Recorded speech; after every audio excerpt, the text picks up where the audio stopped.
And we are live. Hello, ladies and gentlemen, and welcome back to the Steel City Sports Report for another game stream. And on Thursday Night Football tonight, of course, it is the Pittsburgh Steelers versus the Cleveland Browns. And we're watching the pregame right now. Tony Gonzalez, Ryan Fitzpatrick, Richard Sherman, Andrew Whitworth, everybody for the pregame on the screen right now, and it is a chilly. Last I checked, it was down into around the mid-30s. Feels much lower than that out in Cleveland. There was snow pre-game, but it seems that the snow has cleared up for now. Steelers now taking the field. Russell Wilson leading the charge. And this game should be very entertaining tonight. I expect for a Thursday night game, both teams on a short week. And, you know, this game for the Steelers, it screams the dreaded T word, trap game. You're coming off of the high, the Steelers are, of beating the Baltimore Ravens, really shutting down their offense that has been the best offense in the entire NFL this season. You limit them to just 16 points. Now, off of that highly physical, emotional game to turn around quickly to Cleveland, a team that you have beat only once in your last 5 trips there. And your 6th trip was a tie. And then you got also Mike Tomlin 1-7 on Thursday Night Football, so not a great record for him there at all. But just talking about the Steelers, they show Russell Wilson throwing the pigskin there. Russ is coming off a game, really a string of games here ever since he came back from the bye week, where he hasn't really looked himself. We remember the first 2 games he played where he was absolutely willing and dealing, put up, I think, 37 points against the Jets, followed by 28 against the Giants.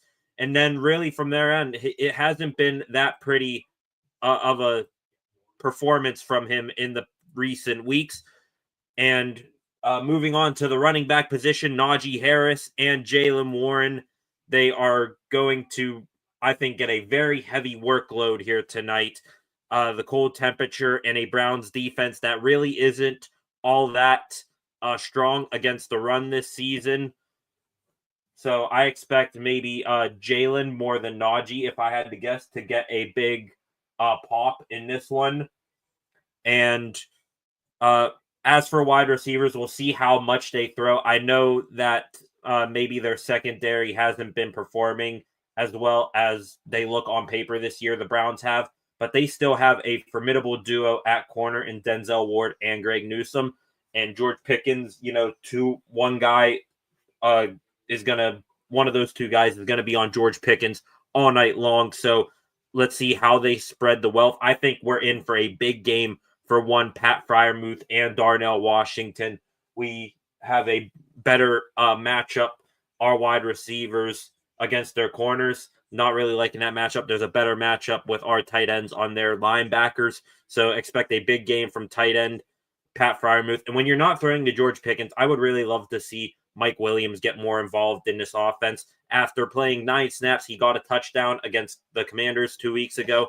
And this past weekend on Sunday against the Ravens, he played maybe the quietest 25 snaps in NFL history. You could not have convinced me that Mike Williams played more than 5 snaps in that game. If you would have told me that, I would have said, yeah, it sure looked like it. He played 5 times that, of course, was outsnapped by Calvin Austin and Van Jefferson, which your 3rd game in, we shouldn't really need those 2 to outsnap Mike Williams anymore. You brought him in for a reason, to act as your number 2 for the rest of the season. Is he like that number 2 guy that he was out in Los Angeles with the Chargers? Maybe, maybe not, but you have to find out. You have to put him on the field. And the Steelers offensive line, rookie Mason McCormick and Zach Frazier, they have really impressed me in their first years in the league. The matchup of the night is going to be on that left side of the Steelers offensive line. Of course, Myles Garrett lined up against Dan Moore Jr. Garrett and Moore Jr., they've each had their successes and struggles against each other. But I expect if you're going to line up Darnell Washington on the line as your blocking tight end tonight, he is most likely 9 times out of 10 going to be on that left side with Dan Moore Jr. chipping Myles Garrett. On defense for the Steelers, they're coming off, like I said, a great game against the Ravens offense. They held them to lows in all stat categories, passing and rushing. They held Lamar Jackson to just 5. You can count them on one hand, 5 passes outside of the pocket. They really kept him bottled up in the pocket. And when he got outside, they did a great job of containment to make sure he didn't do too much damage with his legs. One matchup I am very looking forward to tonight, who is Patrick Queen. I want to see him lined up on David Njoku, the tight end for the Browns offense, minus Nick Chubb, though Chubb hasn't really been playing well since coming back from his knee injury. Njoku is the best player on that Browns offense, and Patrick Queen is coming off a hell of a game in pass coverage. You can go back, look on the tape. He, in one play, went stride for stride with wide receiver Zay Flowers of the Ravens down the field. The play was intended to go to Flowers the whole entire way, and he never got open because Queen just went step for step with him down the field. So how they take care of Njoku, you can use Patrick Queen, or I think Peyton Wilson, who got his first career interception on Sunday. You can also put him on Njoku as well. And the secondary for the Steelers, it could be either a long night or a night of riches. You are going up against Jameis Winston, who is the most high ceiling, low floor quarterback in the entire league. He could go for 4 touchdowns and 400 yards passing tonight, and nobody would bat an eye. He could also throw 5 interceptions with maybe 2 pick sixes out of the 5, and nobody would bat an eye. He tends to throw the ball a lot. Will the conditions limit him tonight? I don't know. They might hand it off to Nick Chubb, make him a more important part of the offense, but we will see with that. And, maybe we expect a big night from Minkah Fitzpatrick. I know I said that last night going against I know I said that a couple nights ago when they played the Ravens. I think he's due. It's just got to be time. It's starting to get ridiculous. Mr. Alternation, should I start Nick Chubb? I think Nick Chubb has gone only above 53 yards, maybe once since returning from his injury this year. Has he produced this year? No, he has fallen way under his normal production, so that might harm you in fantasy and other games. But I will say this, whether you're coming off of the knee injury or not, Nick Chubb is the biggest Steelers killer on that Browns offense. I believe he has gone for, I think over in 10 games, 700 yards and 4 touchdowns. So if you want to start Nick Chubb, by all means, be my guest. I think if the Browns are going to score any touchdowns tonight, it might come on the legs of Chubb, though I'm not sure how much they will and how much they will, alternate between him and Jerome Ford, who is also a very good catcher out of the backfield. Thanks. Yeah, no problem. So, if you want to start Chubb, be my guest. Like I said, he does have a big Steeler killer, but he is a big Steeler killer. But if you're going to, you've got to take into account what he has done so far this year. So I don't know there. Also on the Steelers secondary, big sigh of relief that Joey Porter Jr., who was down for a tiny bit in that Ravens game with some sort of shin laceration or, sort of nick up on his shin. He's fine. He will be in there tonight. I think he might be with Jerry Jeudy but looking at the Browns offense, they traded away Amari Cooper. They might not have household names in that wide receiver room right now. You got your Elijah Moores and your Jerry Jeudy and Cedric Tillman and all that, but with a high passing quarterback in Jameis Winston, he has brought out the best in them. So we will see the game about to start up. They're giving the pregame video package right now. Al Michaels, Kirk Herbstreit on the call here tonight. And you know what? Good for Kirk Herbstreit. You know, he's got his dog Pete back in the his dog Peter with him now on the road. Of course, his beloved dog Ben, who was, you know, one of the biggest positive figures in college football, recently passed away a couple weeks ago. So I'm happy to see that he has another buddy out here with him on the road.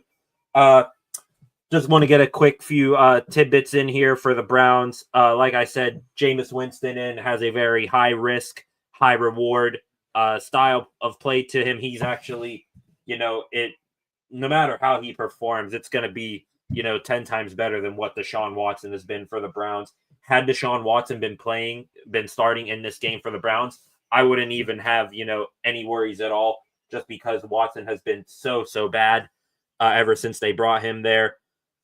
On defense, like I said, Myles Garrett is really their only big threat.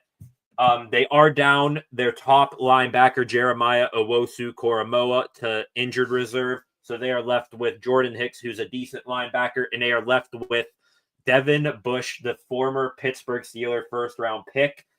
You know, Bush so far, at least according to PFF, take it for what it's worth. He's been pretty good for the Browns in the games that he has started. But when the Steelers played Bush when he was up in Seattle in week 17, I believe it was last year, they had a field day on the ground. They just had Najee Harris and Jaylen Warren run right at him, and he did not do well at that. So if they're going to run the ball, I expect the same thing here. Just run right at Devin Bush and see how he can handle it. Make him prove to you that he has gotten better and sort of given himself a little bit of a career revitalization. And another little petty story. You got Myles Garrett, of course, you know, calling out TJ Watt, saying that he was being petty and a crybaby earlier this week for his actions after losing Defensive Player of the Year last year. And of course, TJ Watt saying he has respect for him taking the high road. I expect Watt to have a big game here tonight, and that game is underway. And what is that? A squib kick on the ground right off the bat. Dustin Hopkins, the kickoff, it might have hit just beyond the 20 in the landing zone. So the elements, I'm not sure what that was, if he just missed it or if that was, you know, the weather playing a factor. But Dustin Hopkins kicks it off. It was picked up by Cordero Patterson and brought back out just past the 20-yard line. So the Steelers offense will now get to work for the first time tonight. It is Russell Wilson under center. We should not rule out a Justin Fields package. We got the first look of that on Sunday against the Ravens in 3 snaps. And here's the first snap of the game. Wilson handoff here, and it is Najee Harris getting the handoff, and he is just met in the backfield as soon as he got that by Harris, number 93. I believe that is that Shelby Harris? I forget if that is, former Denver Bronco. And Connor Hayward, I think, was supposed to at least try to block Harris on that play, completely missed him. So Steelers lose a yard right away here off the first play of the game. Warren is now in the backfield. So is Cordero Patterson. He's out there lined up as a wide receiver right now. He's moving all around in motion here. Handoff is to Warren, and Warren finds a hole, gets past one guy, gets past another, first down yardage, and he's tackled by Juan Thornhill, but a great run there. Some nifty moves from Jaylen Warren. Great trap block on the play there by the pulling guard. That was Isaac Silamalo. Warren making two men miss before getting tackled. Making Denzel Ward, who had a very pitiful tackle effort there. Faking the handoff to Harris is Wilson, and now a quick pass rolling out right to Darnell Washington. He shakes off one guy and then gets tackled down for a gain of about 4 or 5. Snow has returned in Cleveland. The snow is flying. Some real AFC North weather there, and of course you're going to get that lake effect snow with the Cleveland Browns stadium being right there on the lake. Darnell Washington lined up out wide. He'll motion back in next to Broderick Jones, the right tackle, who decided to show off his toughness without a shirt in pregame. Pass out here is to George Pickens. Quick out route there. Caught and tackled by Martin Emerson Jr., George Pickens. He's short by a yard, 3rd and 1, of course. As you may remember, 2 years ago, Martin Emerson, George Pickens, one of the most highlight reel insane catches in NFL history when George Pickens made that one-handed catch on Thursday Night Football, too, I believe, 2 years ago when Mitch Trubisky was quarterback. And here we go. We have our first Justin Fields play of the night. He is in there on 3rd and 1. Cordell Patterson to his right. And now we have a flag on the play here. It's going to be a false start on the Steelers, so that might cancel out.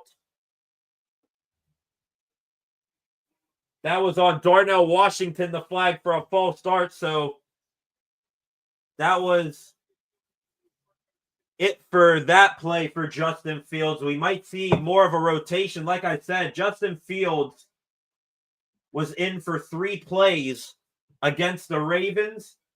2 of them were design quarterback runs, and on one of those, he slid just a little bit early, almost got the first down that ended the game. Wilson back in there. He's back to pass. He'll throw, and it is caught on a slant route right there by Pat Freiermuth, and he drags a couple bodies for the first down. A big gain there for number 88 out of Penn State. That is Patrick Freiermuth. He had Greg Newsome lined up on him. Gain of about 20 yards there, if I had to guess, past midfield, and now the Steelers are on the Browns' 39-yard line. Calvin Austin motions across. Handoff is to Jaylen Warren. Warren bouncing off of Juan Thornhill, stays on his feet, and finally will be brought down there by Diabate. I probably butchered that name. I think he's a rookie. I remember him coming out of the draft. I think he was out of Utah, if I had to guess. I'm not sure entirely how to pronounce his last name, but regardless, Steelers now being second and manageable might see our first shot of the night here. Maybe to George Pickens, if I had to guess here. You're at your 2nd and 3, maybe a good chance. 3 wide receiver set. Freiermuth out there. In a design quarterback run here, tucking and running is Russell Wilson. He only gets a gain of maybe a yard there. No, of course, not as proficient as his QB room mate in Justin Fields there. And, going back to the Justin Fields play, Darnell Washington gets called for false start. That might happen from time to time. If you're going to use a Justin Fields package, you got 2 quarterbacks in there, 2 different cadences. You might be unsure about when he's hiking it. And there's Myles Garrett, the sack. He beats Dan Moore. So the Steelers are now going to most likely punt. And if not, it'll be a very long field goal. And that is Myles Garrett with the sack, a poor chip there by Jaylen Warren. He beats Dan Moore Jr. on the outside, and Garrett chalk up 1 sack for him in the battle of the 2 defensive players of the year between him and TJ Watt here tonight. Garrett making an early statement there. Chris Boswell is on to kick a 58-yard field goal with the wind blowing. The kick is away, and it is no good. He kicked it straight. The wind was blowing to the left, according to the flags at the other end of the field, and that wind just stopped. Tough luck there for Chris Boswell. The wind just died, and he misses it wide right, just kicked it straight on. Had to aim a little bit to the left and did not get it. We'll take our first break of the night. The Browns are going to get the ball near midfield when we return.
Welcome back, ladies and gentlemen. Browns about to get the ball just on their side of the field after Chris Boswell misses, I should say, a 58-yard field goal. First play of the game is tipped up in the air and incomplete.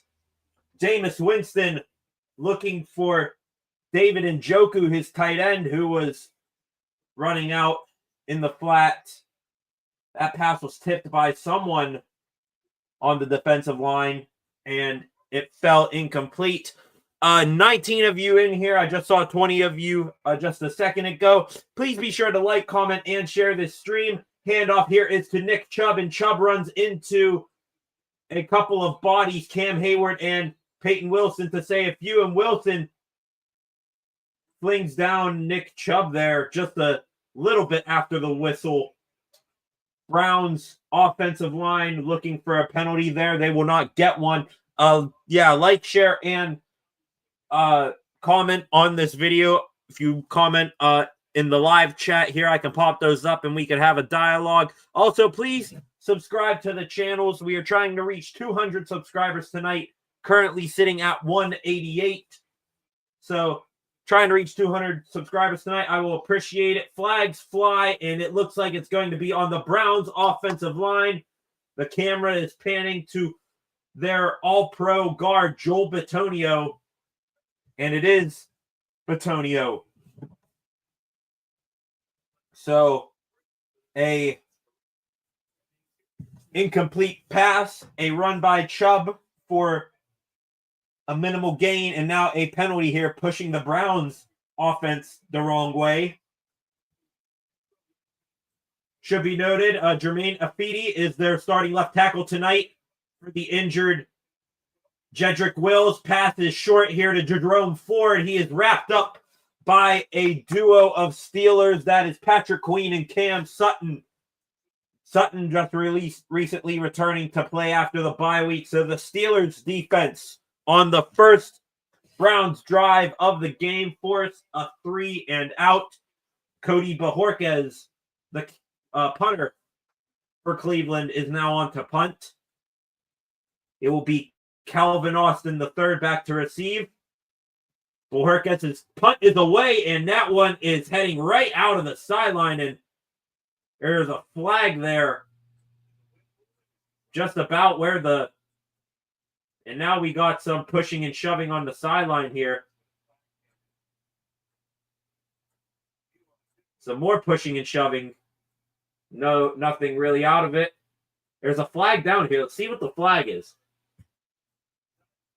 That pump from Bojorquez just went immediately towards the Steelers sideline. And looks like this is going to be on DeMonte Casey, who was... Wow, what a...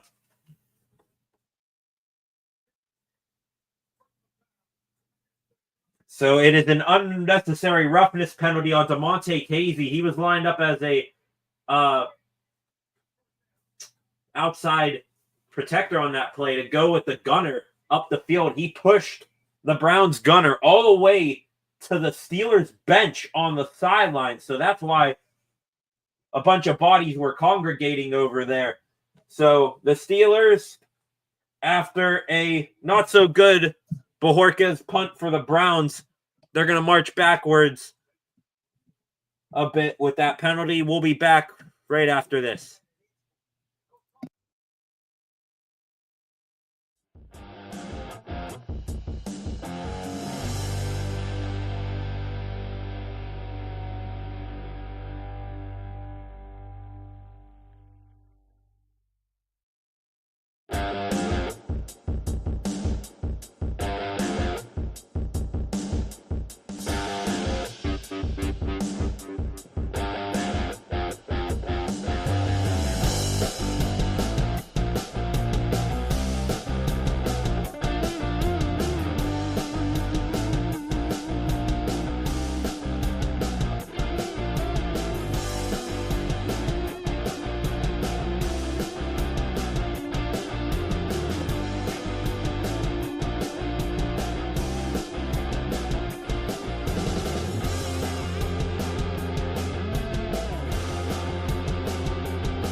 Welcome back, ladies and gentlemen. Steelers are about to get the ball back. They have it at their own 19, and now another flag. And things, despite the defense with a 3-and-out on the Browns' first offensive drive, things for the most part have been ugly for the Steelers. That is now the second offensive penalty of the night. It is the second false start. This time it's on tight end / fullback Connor Hayward. So let's just go over real quick after this play the miscues of the Steelers so far. 1st and 15 now on their own 14. Calvin Austin motioning around. Handoff here to Najee Harris. He runs to the left, and Najee Harris, good run there. So he turns a 1st and 15 into about a 2nd down and 4 here. And, I mean, it's been stuff like that so far. It's been the story, just past the halfway point in this first quarter, where the Steelers have one good play and then they follow it up with a penalty or a mental error. 2nd and 4 now. Harris to Wilson's left. Wilson takes a snap, looking for a quick pass here. Now rolls out to the right. Wilson here. And he is going to get pushed out of bounds. Had a defender all over him. He's actually going to lose a yard or two. So no throwaway there from Russell Wilson. And I'm sorry, I don't know what Russ is doing right now. That's probably going to get credited with a sack, but Wilson, of course, on that first drive, took a sack that really killed the drive and made a tough 58-yard field goal for Boz, which he missed. So Russell Wilson not having a good start here tonight. 3rd and 6. Wilson drops back the pass. Now he's going to lob one up here to the right for George Pickens, and he hauls it in. George Pickens with the safety Hickman covering him. That was one heck of a mismatch on George Pickens, and he exploits it. Looks like that was Denzel Ward, excuse me. So Denzel Ward never got his head around to the ball. George Pickens with late hands. Great wide receiver play right there. That's a 1st down for the Steelers. George Pickens with his first big play of the night. Handoff here is the Jaylen Warren, and he'll get about 3 or 4 yards on that run there. So George Pickens, he actually did not initially catch that. He tried to basket catch it. It actually hit him in the thigh. It just luckily didn't, take a ricochet off of his thigh and bounce to the left or right. It went right back up into his hands. He never really had firm control of that ball until he was well on the ground. So great concentration to hold on to it after all that movement. Handoff here to Najee Harris, and Harris there, I'm not sure. There might have been a face mask there. I don't think the referee saw it, but Najee gets a gain of about a yard or 2 there. Had to fight. That's a hard-fought 1 or 2 yards gained as well. He'll come off the field now for the 3rd down package. That usually is Jaylen Warren as the 3rd down back. So 3rd and 6 now.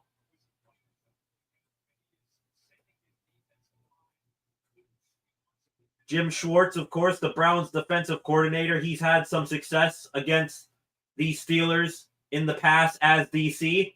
Wilson, he'll take the snap, drop back the pass, throw over the middle here. It's caught by Van Jefferson, and he gets almost like a hockey hip check there by Hickman, the safety.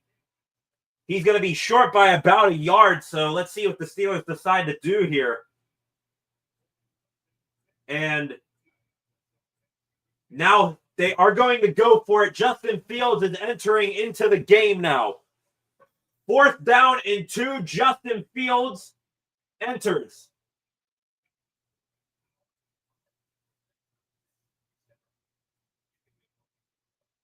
Second time tonight, Justin Fields is out there. On the first time he was out there tonight, it was a false start on Darnell Washington. Taking the snap is Fields. Fields moving around. It was a design quarterback run all the way, and the Browns sniffed it out for a loss of 2 yards. Absolutely no intentions of passing there whatsoever. Justin Fields, he'll take the sack. Grant Delpit, the safety, was the first one to meet him. And just poor execution there. And probably an even poorer play call there by Arthur Smith. Steelers offense not looking good. Already, we're not even through the first quarter. We have a false start on 3rd and 1, followed by a sack taken on 3rd down that pushes your kicker to make a super long field goal that he missed. You got another false start penalty. Russell Wilson not throwing the ball away, and now that on 4th down, poor execution and poor play call, just terrible all around. We'll be back as the Browns are going to get the ball yet again.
Welcome back, ladies and gentlemen. Showing the highlights of the Browns' return to Cleveland, 43-0. And we are going to get nowhere near that score tonight the way these two offenses have started the game. Disaster on offense for the Steelers so far, and a 3-and-out by the Browns. Handoff here on 1st down. It's to Nick Chubb. He initially ran into some resistance there in the backfield, but he gets ahead for a medium gain there. Showing the 4th down play just a few moments ago by Justin Fields, and poor play calling, poor execution, whatever you want to call it. Just an absolute disaster of a play that never even had a chance.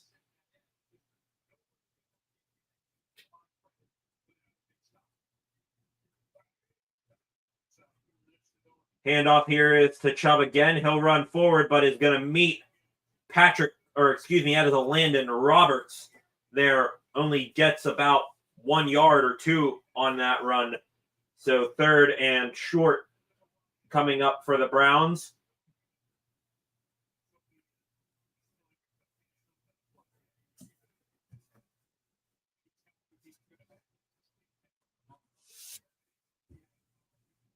Of course, Nick Chubb, this is his first time playing the Steelers since that horrific knee injury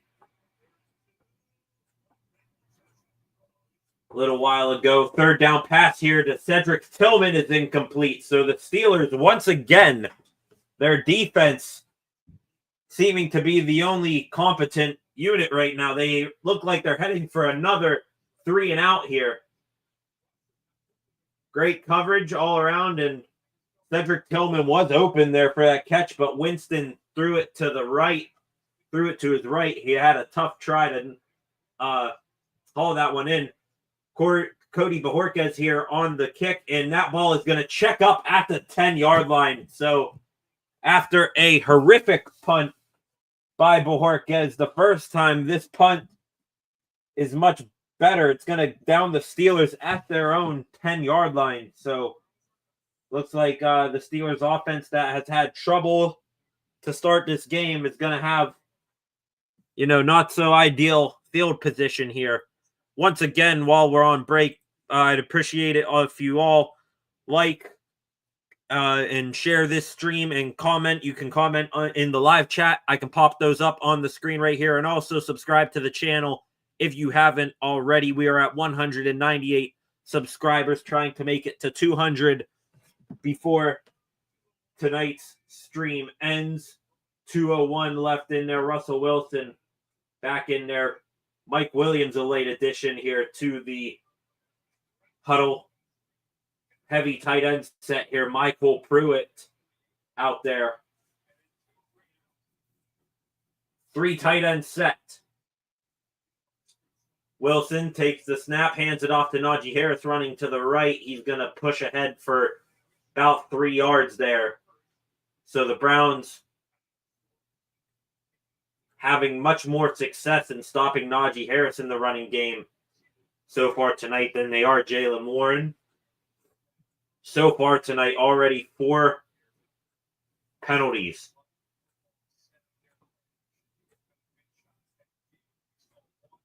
Very flag-happy crew so far. And, it's not even necessarily that they're calling everything. It's legitimate calls, too. Some false starts. Russell Wilson faking the handoff, rolling out to the left, looking here. He'll fire, and just beyond the line of scrimmage is Darnell Washington. He'll use his big frame to get as much yardage as he can. It'll be about 3rd and about 2.5 yards. Van Jefferson, wide receiver for the Steelers. He is now questionable to return to this one with a quad injury. Just on the Steelers' last drive, he had the reception on 3rd down, was close to getting the first down, but he got upended almost like a hockey hip check there. Quick pass here on a slant is to George Pickens. Denzel Ward in coverage yet again. So George Pickens having some success here against Denzel Ward. That is a Pittsburgh Steelers first down. Pickens, one of the bigger framed wide receivers, along with Mike Williams on this Steelers offense, shielding off Denzel Ward there. Great job by him. He'll now line up to the left. Martin Emerson on him.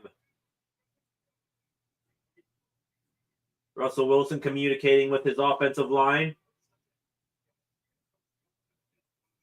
And now we have the end of the first quarter. So the Steelers don't run a play. Cold night in the mid-30s in Cleveland, Ohio. 20 of you in here, please subscribe to the channel. Also, feel free to like and share this stream and comment so we can start some dialogue here.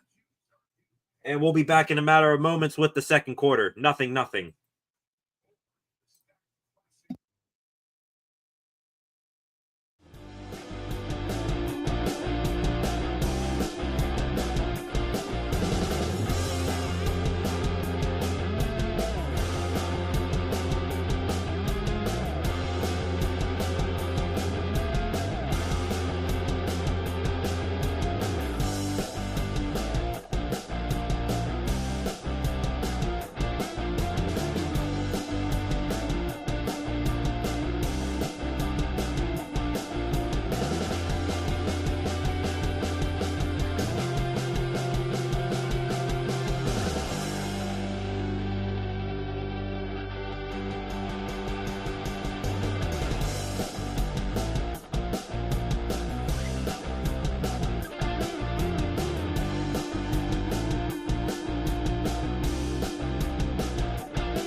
Welcome back, ladies and gentlemen,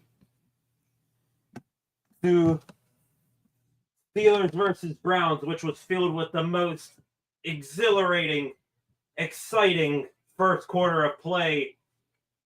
And that excitement is continuing here with a Jaylen Warren run to the right for no gain on second down. So showing Mike Vrabel, former Pittsburgh Steeler, who is now a coaching consultant, I believe, with the Browns. You know his exact title, please be sure to correct me on that. 2nd and 10 now for the Steelers. Cordero Patterson in the game, the joker in this offense, as some may call him, can play wide receiver or running back. He's motioning around. Handoff here is to Jaylen Warren again, and Warren is just going to fight to get back to the line of scrimmage. I mean, this offensive line for the Steelers in the running game so far, not having a good night there too many times.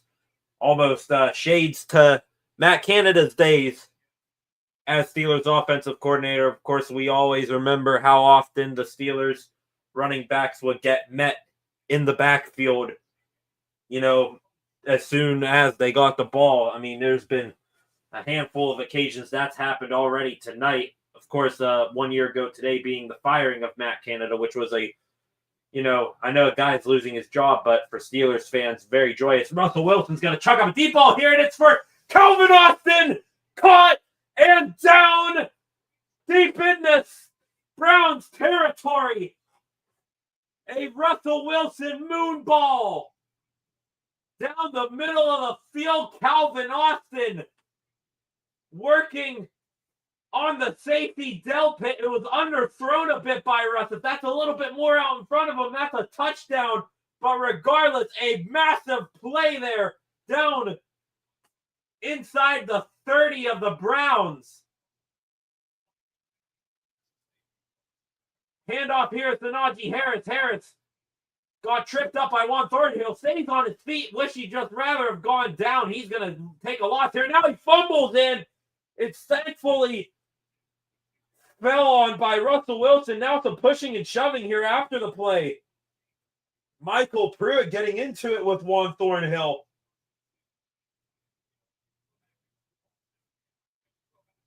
Najee Harris. That ball was punched out by Grant Delpit, who just was a part of giving up the big play. And yeah, he was knocked down. That would have been a live ball there. So after a big play by the Steelers, an absolutely terrible one by Najee Harris. He initially got tripped up by, I believe it was Thornhill in the backfield. And he got back to the line of scrimmage. Looked like he would have gone down there. He was knocked unbalanced by a couple of bodies. Would have been better had he just gone down there. He tried to stay on his feet and make something out of nothing, but he actually lost 3 yards on that play. And Juan Thornhill started the play, and he ended it too, touching down Russell Wilson, who fell on the fumble there. Timeout was taken by the Steelers, their first of the half, with 12:07 left. Time of possession, 14:52 for the Steelers to just 3:01 for the Browns. Steelers have 22 plays to the Browns 6. So you think that would spell that the Steelers offense is having some success. That really hasn't been the case, except for in short spurts. Faking the handoff to Harris, now tossing it out for a screen pass here. Harris is going to slip on the grass there after getting a gain of maybe 3.5 yards there. Tried to make a cut, slipped there, and that kind of stopped his momentum there. Do have a flag, and it's going to be a false start on the offense, so cancel out that play for Najee Harris.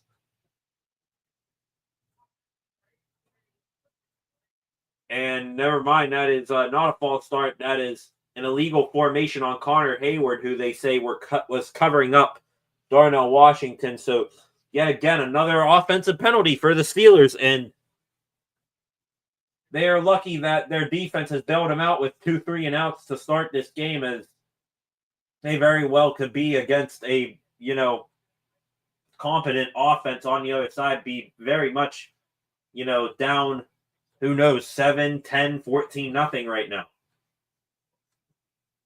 Exactly 12 minutes left on the clock, and now that clock rolls.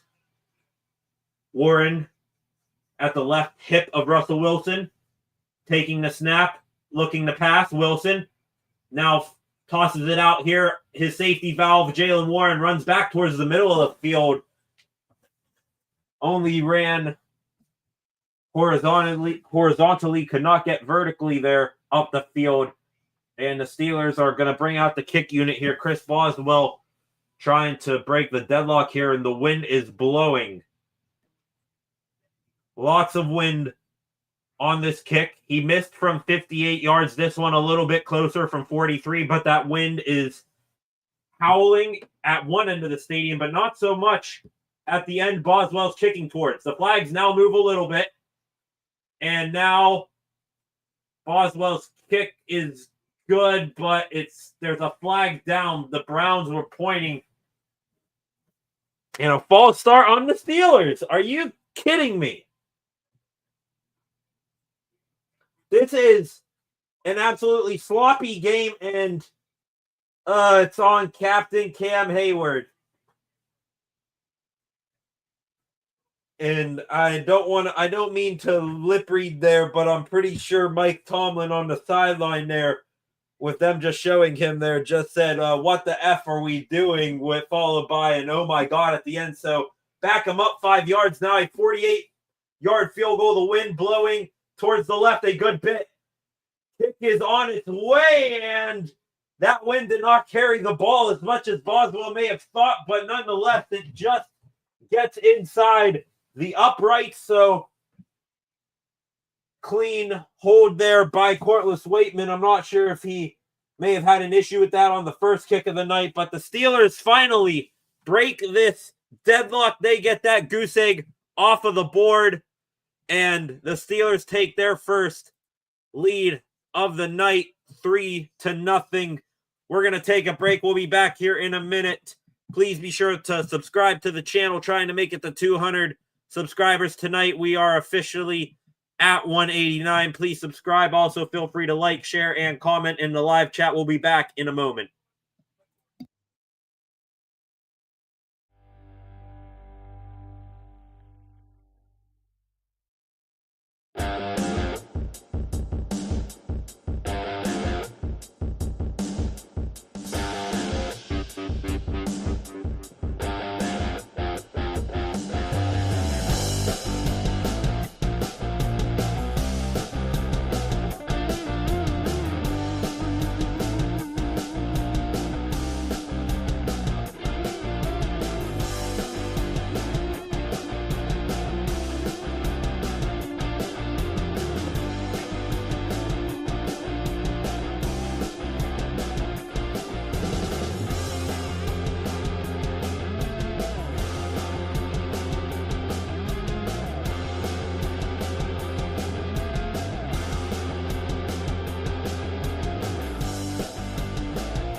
Welcome back, ladies and gentlemen. The game on Amazon Prime Video showing the two big boys in this matchup.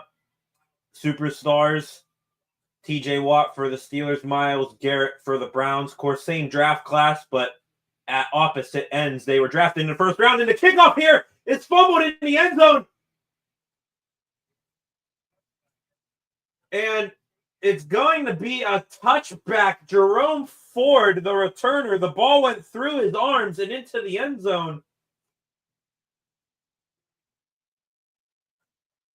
So the ball now comes out to the 30, maybe? Let's see where they spot this ball.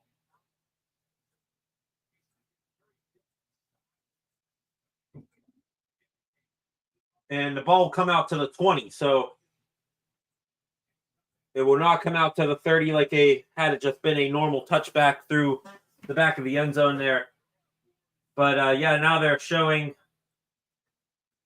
Watt and Garrett. Again, of course, Myles Garrett with some comments earlier this week saying he wants an apology pretty much from T.J. Watt for the way he reacted to losing Defensive Player of the Year last year. Caught here by Jerry Jeudy, and Jeudy is going to be tackled down after getting the first down by Dante Jackson. So the first really decent-sized positive play of the night for the Browns. Jameis Winston hitting the former Denver Bronco.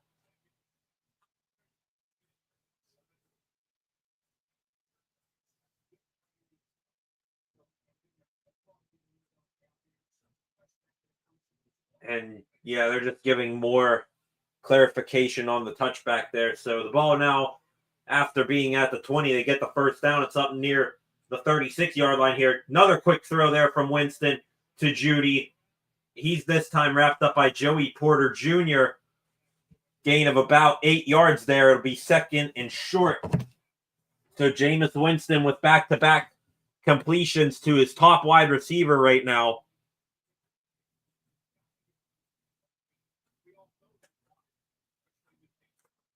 "21 of you in the chat right here. Like I said, please be sure to like, comment, and share this stream and subscribe to the channel. Trying to reach 200 subscribers tonight. Hand off here to Nick Chubb. Chubb is going to get first down yardage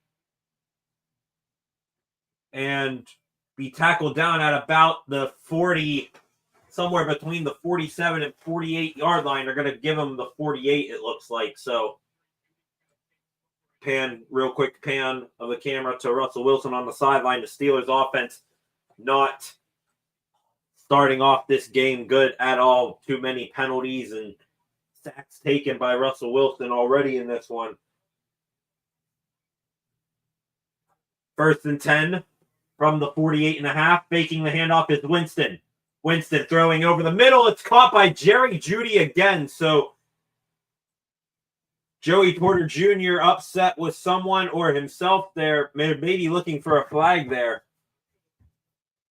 So all three passes on this drive have gone to Jerry Jeudy, and Joey Porter Jr. has a very reasonable case to be upset there. Jerry Jeudy just got away with a face mask on Porter. That's what he was upset about. So 3 receptions for 39 yards on this drive for Jeudy. Jordan Akins, the tight end, out wide. Handoff here to Jerome Ford. Ford is going to shed the tackle of Preston Smith and Elandon Roberts. Ripping at it here is the Steelers, but a rugby scrum pushes Jerome up near the first down. Let's see if they give it to him. Looks like he'll be short by about half a yard. But, yeah, Jerome Ford shaking off Smith. And then Patrick Queen trying to rip that ball out from Jerome Ford. That's how he got his forced fumble last week, or I should say on the weekend against the Ravens. QB sneak here for Winston. Really uncontested there. Didn't need much, difficulty there to get the first down. Found a hole and went right through it for the first down. So the Browns offense now starting to picking up steam. Their third first down of the game here, coming on, all three of them on this drive. At exactly almost the Steelers 25, pass out here to Nick Chubb. He's going to be tackled down by Preston Smith. So maybe a gain of about a yard there by Chubb.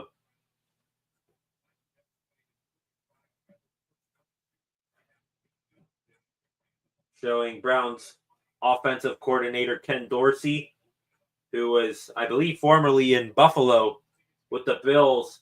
He's up in the press box, Matt Canada style, calling plays from the warmth instead of the cold. Keeping it on the ground is Nick Chubb. He'll get ahead for 3 or 4 yards there. Third down now coming up for the Browns.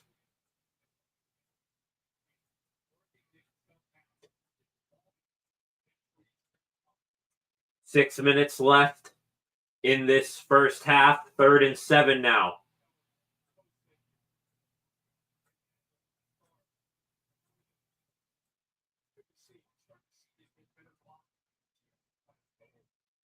Snap by Winston. He drops back, throws over the middle, and it's got to be caught by Elijah Moore. But a great tackle there by Patrick Queen will hold him short of the first down by about 1.5 yards. But it looks like the Browns are going to go for it here. So, yeah, the Browns are going for it. The Steelers already went for it once on 4th down in this game. They did not pick it up. The Browns are going to go for it for the first time tonight on 4th down. Terrible towels are waving in the crowd. Some Browns fan just tried to stop a Steeler fan in front of him from waving the terrible towel. Looks like they might try another quarterback sneak or a handoff to Chubb. It is Chubb. Chubb gets the first down and more before he is wrapped up for the tackle. So an easy first down pickup there for the Browns there. Now down inside, or just about inside the 10-yard line here. It'll be 1st and 10 with the first down marker being just short of the goal line. And now, Patrick Queen is down for the Steelers. Oh, hoping he's all right. Patrick Queen is down. Hopefully that's just a cramp. They were looking at his leg. So we're going to take a break here. Hopefully Patrick Queen is able to get up from whatever's going on with him. We'll be back in a moment.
Welcome back, ladies and gentlemen. So sorry, Prime Video cut out on me there, but on the first down play from the 10.5, a pass to David Njoku almost got the first down, almost got the touchdown too. It's now 2nd and 1 for the Browns, knocking on the doorstep of putting up the first touchdown of the game. An 11-play drive that has gone 78 yards and taken nearly 7 minutes off the clock for the Browns right here. Winston, hand off to Chubb. Chubb is going to get in for the score, it looks like. And yes, it is a touchdown for Nick Chubb, the biggest Steeler killer on that Browns offense. Does it again here. Another touchdown for him. So 12 plays, 80 yards for the Browns. And they now take the lead. It'll be 7-0, barring the extra point here. Hopkins, the kicker, on for the extra point. Hopkins' kick is up, and it is good. So the Browns take the lead now, 7-3, and things are not looking good for the Steelers. You may look at the score and say it's an overreaction, but a horrid start on offense, penalties, sacks, not hitting guys who are open downfield. And sooner or later, the defense wasn't going to hold this Browns offense, regardless of, how good or bad they may be. They're not going to hold them down forever. So now it is 7-3 Cleveland, and things aren't looking good for the Steelers. And this game has really flown by, too. We are now almost an hour since first kickoff, and we are nearing the conclusion already of this first half. So this game has flown by. Just an update. The last break they went to, Patrick Queen was down on the field with an injury. I saw Dale Lawley of Steelers Nation Radio said that Queen was up and walking off the field on his own. His shoe came off during that, but I think that was maybe just a cramp or something in his calf that, it just needed rubbed out.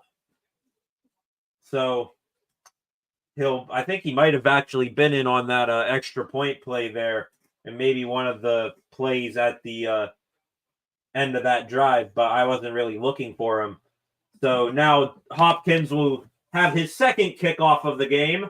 His first one just barely hitting the landing zone. This one started left and curved back to the right. It will be a touchback, but that wind played a major factor in that kickoff. That one moved quite a bit.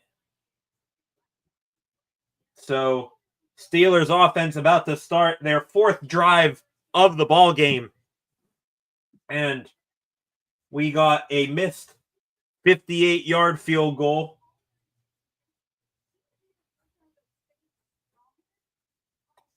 A failure to convert on a fourth down design run with Justin Fields, and then we got a field goal down from 48 yards away. So Steelers offense needs to get their offense going here, and it's been this way for the past couple of weeks. Pitch out here to Najee Harris. He's going to get wrapped up by Grant Delpit. Initially held him there long enough for his teammates to finish the job.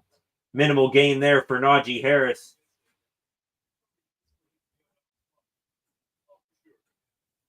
Showing Mike Tomlin on the sideline. Of course, should point out Tomlin just 1-7 on Thursday Night Football in his career. Mr. Alternation coming back in. Steeler killer. Like you said, I started Chubb. I told you. This is his 8th game. He's got, over 700 yards. He might. And now a fumble. And it's going to get fallen on. Oh, my goodness. Myles Garrett knocked the ball loose. And the guard Mason McCormick, it was right behind him. He didn't know the ball was loose. And then it got kicked around.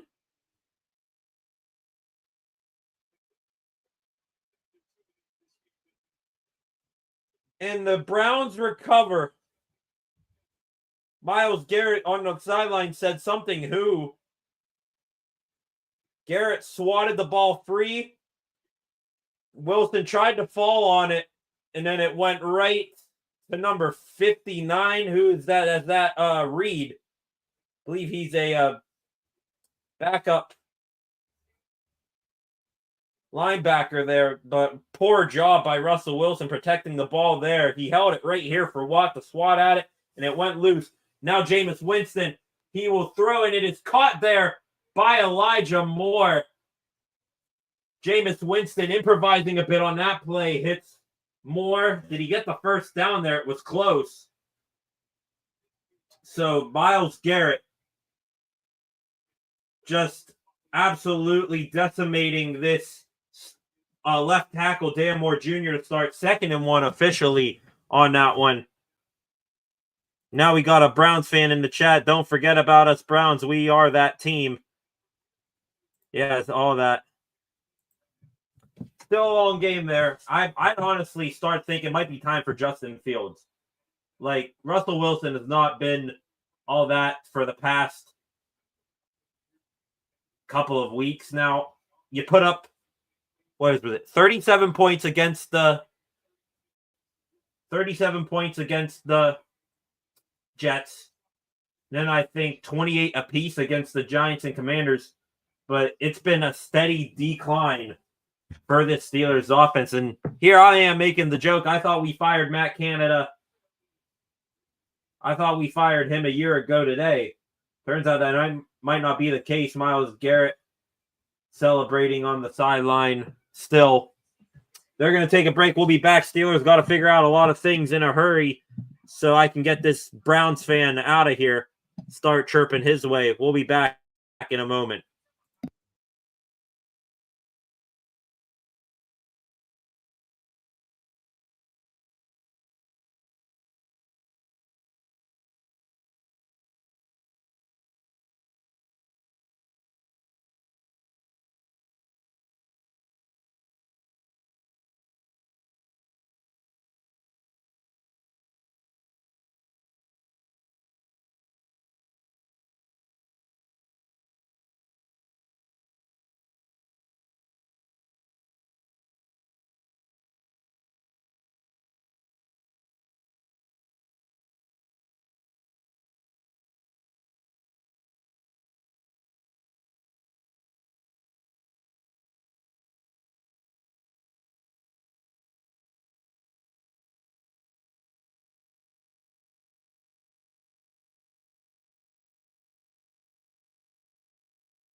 Welcome back to the trap game. Handoff here to Nick Chubb is up the middle. He is wrapped up by Cam Hayward. Gain of about 2 or 3 yards there by Nick Chubb, who scored the touchdown for the Browns on their last drive. And you know what? Hate the Browns, absolutely despise them. But if anybody's going to score a touchdown, at least it was Nick Chubb coming off of his brutal knee injury. He's easily, in my books, the most likable Brown. Flag here is on the offensive line here. That is Jermaine Effetti, the left tackle for tonight's game, with Jedrick Wills, their left tackle, who I believe Browns fans aren't really happy with their current left tackle, Jedrick Wills. So, Effetti fills in tonight. Nick Herbig lining up across from him. Of course, no Alex Highsmith on the Steelers defense tonight. He's still out with an ankle injury. Might see him return next week against the Bengals, but time will tell. Winston, empty backfield, takes the snap, looking to pass. Still looking. Now throws, and it is going to be caught by Elijah Moore, and he's immediately wrapped up by Beanie Bishop for no extra gain after the catch. Oh, now bring up third down for the Browns, who are now in the red zone following that catch.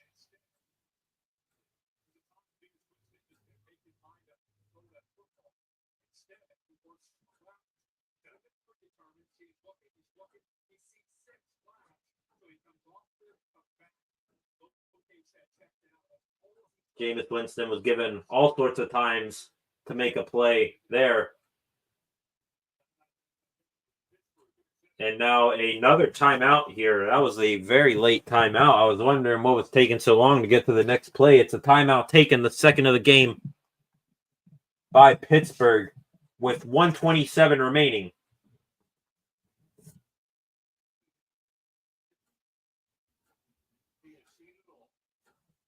Time of possession, which was once 14 minutes and change to little over 3 for the Browns. That's starting to even out now.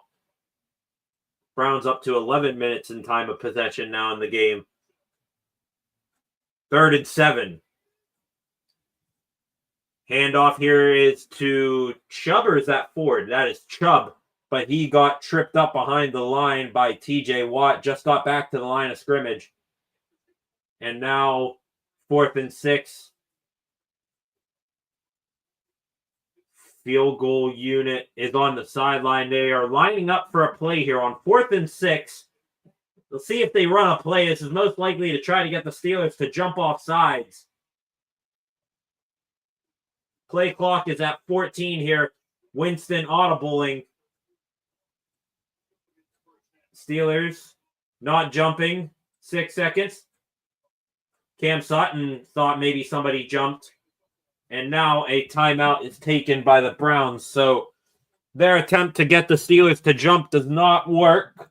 With 42 seconds remaining, timeout is taken, the first of the half, by Cleveland. And that will bring out kicker Dustin Hopkins, who will attempt a pretty short field goal here. Try to put the Browns up by 7 before halftime. Browns do get the ball out of half. There's that stupid-looking Brownie the Elf in the background there of that last play by TJ Watt.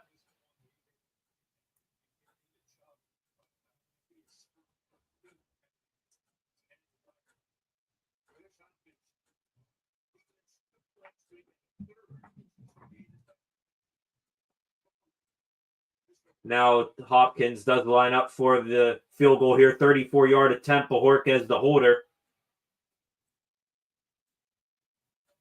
Snap down. Kick is up, and it is good. No wind issue right there for the Browns. So that field goal is good. It is now, let me update the scoreboard here. 10-3 Cleveland, and what has been really, ever since the second quarter started, just all Cleveland. And this is what we talked about, trap game, Steelers coming off an emotional and high energy consuming win against the Ravens. And this is what you thought was a great possibility of happening. To where you come in, the Browns, no matter, how crap, they might be 2-8 in the division, or 2-8 last in the division. They're always going to give a hard fought because little brother wants to get one over on big brother, the Steelers. So we'll be back in a moment after this break. We'll see if the Steelers do anything with some time left in the first half. 28 of you in the chat, real quick. Please be sure to like, comment, and share this video, and also subscribe to the channel. We are trying to reach 200 subscribers on the channel tonight. We are at 189, so please subscribe if you haven't already. Thank you guys very much. We'll be back.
Welcome back here. So, Steelers offense. At this point, you might as well just put our defense back out there trying to get things going on offense. Myles Garrett having a field day with Dan Moore Jr. on the left side against the Steelers so far tonight. Exactly 40 seconds left in the half. Of course, that clock will start here with this kickoff, unless it is not a touchback, and that one's just going to get drilled through the end zone. So a touchback here. Ball will come out to the 30 for the Steelers offense that has just been absolutely horrid tonight.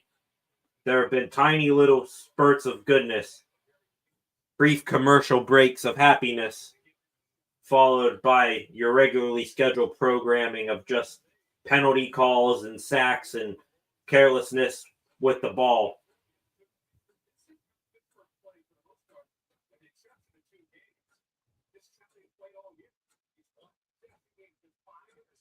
Russell Wilson with Jaylen Warren to his left. Steelers have one timeout remaining and 40 seconds on the clock. Wilson takes a snap, fires over the middle. It's caught by Pat Freiermuth, and he's going to be down near midfield. So a positive play already. Steelers looks like they're going to run a play. They're not going to clock it here. Jaylen Warren, empty backfield now for Russ. Jaylen Warren moves out of there. Russell Wilson back to pass again. Throwing here at the sideline. And they're looking for an intentional grounding penalty. Nobody was near on that throw. Both wide receivers ran upfield, did not come back for it. Van Jefferson, we just saw there back in the game after suffering a quad injury in the first quarter. So good to see that he is all right. Wilson back to pass again. Wilson going to take a deep shot here for George Pickens, and it falls incomplete. There was contact on the play. I think legs got tied up between George Pickens and Martin Emerson. Pickens there looking for a penalty, pleading his case, not going to get the call. So 11 seconds now remaining.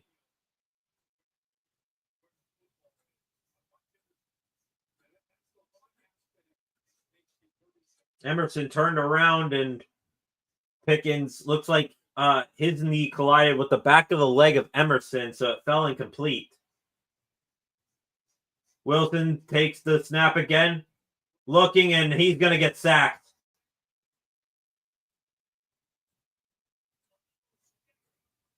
And it is the Myles Garrett show right now. And I'm throwing up in my mouth saying that. This time it was from the right side. He was lined up one-on-one with Broderick Jones, and then he cut back into the inside on center Zach Frazier and blew right past him.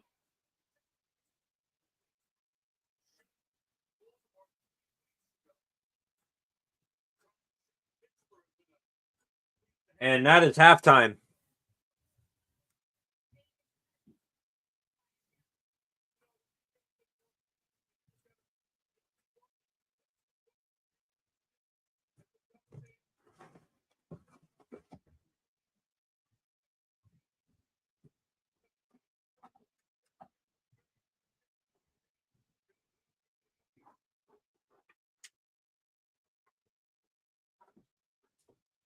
That's trap game.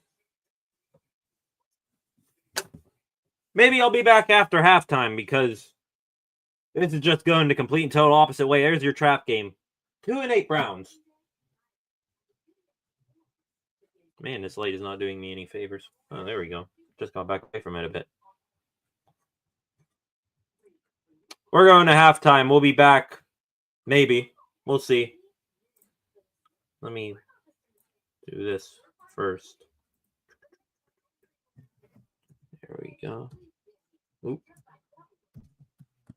Halftime. Steelers 3. The people who don't know whether they're a dog or an elf, 10. We'll be back after halftime.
Welcome back, ladies and gentlemen, to the trap game from hell.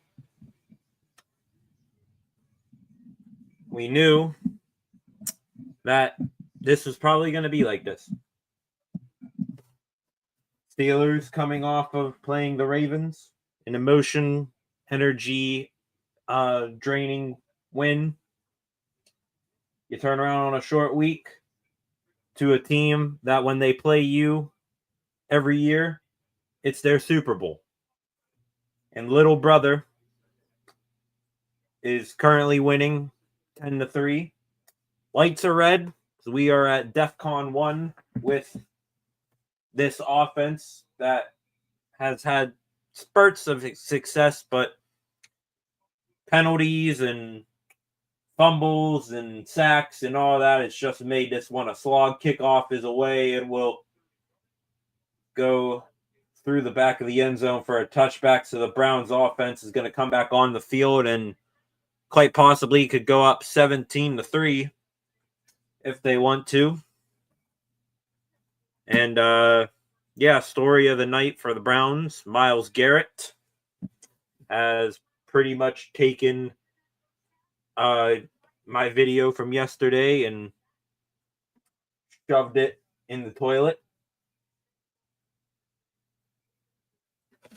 From the 30, Winston here with Jerome Ford to his right. Back to throws over the middle, and it is caught, and it hit the ground. Is that going to be incomplete or catching a fumble, or was he down? That's Akins, the backup tight end. Of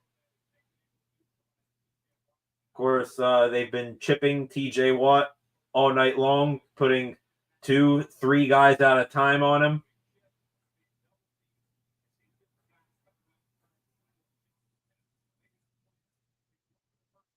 They do give Akins the first down. Handoff here to Nick Chubb will get about 2.5 yards there. Second down now.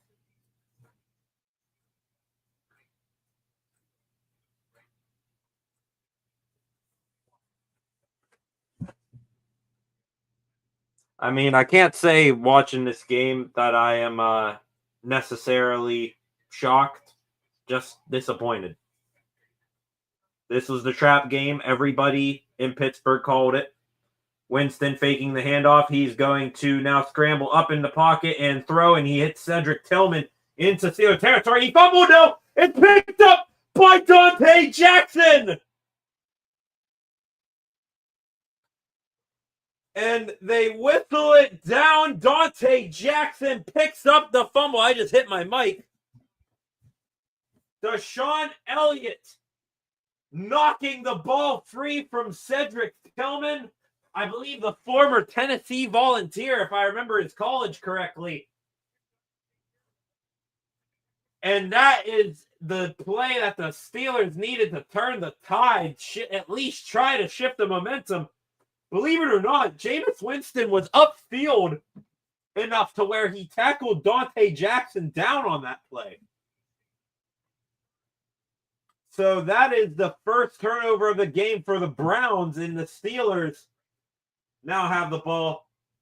Showing Myles Garrett, of course, he's had a heck of a night, as much as that pains me to say it. Handed off to Najee Harris. Harris breaks to the right. Making moves, trying to get Denzel Ward to miss. He'll get near first down yardage, a gain of 9 there for Najee Harris. Deshaun Elliott fired up. Hopefully, I get something going here for the Steelers offense that, like we said, penalties and bad sacks taken by Russell Wilson. Handoff here to Najee Harris. He's going to fight his way for the first down, and now he loses the ball. Are you going to say he was down? No signal yet. They're going to say Harris was down by contact. And yeah, he was down. So, a close break there for the Steelers. Najee Harris was down by contact, but they forced the ball loose. First down now. Harris in the backfield again. Calvin Austin in motion. Handoff is to Harris for the third straight play, and the Browns have more success this time. Only gain of about a yard there. Greg Newsom was in on the stop, who came in from his corner position.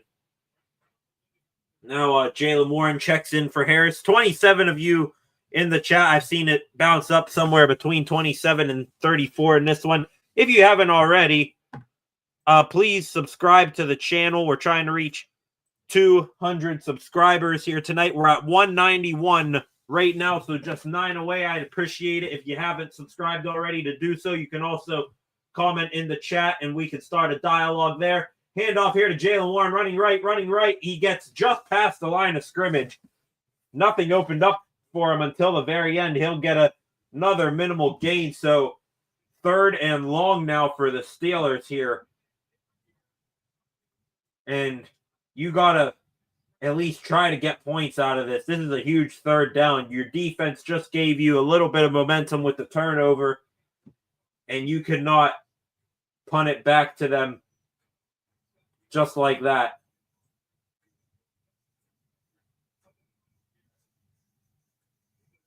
They have, I think that's Michael Pruitt lined up, or not, Darnell Washington with Myles Garrett. Chips him. Russell Wilson now floats one here for Jaylen Warren. He's got a long way to go, and he somehow stayed on his feet. He didn't get the first down, but what would have been, wow, what a play by Warren. He did not get the first down, but what would have been about a 4th and maybe 6 turns into a 4th and 2 here, or 4th and 1, and Jaylen Warren stayed on his feet somehow to get near the first down marker.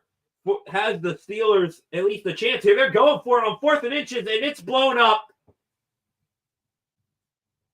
Maurice Hurst, the play never had a chance. The Steelers' offensive line, there were like 4 Browns in the backfield.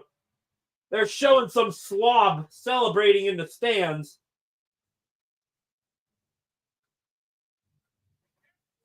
And just like that, I count that as the 3rd turnover of the game for the Steelers offense. 4th down conversion fails. Those are the same as turnovers. 2nd time tonight that's happened where they tried to do some sort of run on 4th down and it did not work at all. So now we're back to square one with the Browns just running away with this one, even though they're only up by 1 score. This one just feels so much like it's over. We'll be back in a minute.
Welcome back.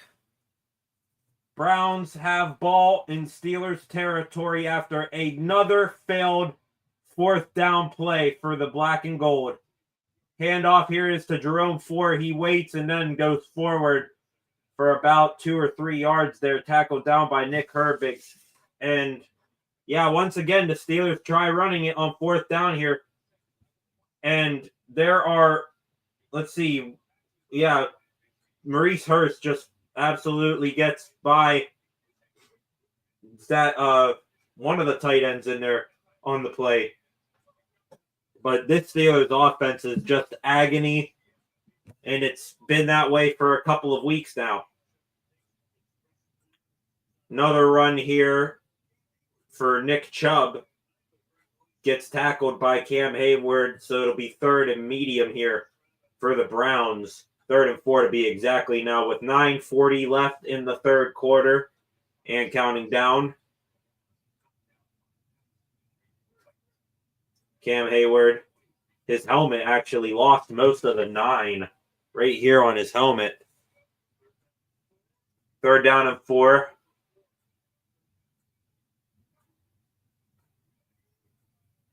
Winston takes the snap, looks to pass, throws, and it is tipped up and incomplete. He was looking for a quick hitter to Cedric Tillman, and for the second time tonight, someone up near the line tipped it. It looks like it might have been Cam Hayward this time. We'll see here. And yeah, it was Captain Cam. Hit him right in the shoulder. Bit of a low pass there from Jameis and a wobbler too, and it hit Cam about right here in the shoulder and went incomplete. So Bajorquez on for the punt. And this one will hit at the 4 and go into the end zone for a touchback. There was some Brown there. It looks like he did a somersault. Not sure if he got tripped up there or if that was just for show or what. But anyway, Steelers are going to get the ball, as much as that pains me to say it. Haven't felt this bad about the offense since last year. Yep, this is Matt Canada football right here, ladies and gentlemen. We'll be back in a minute.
Welcome back. Please subscribe to the channel. We are at 191 subscribers.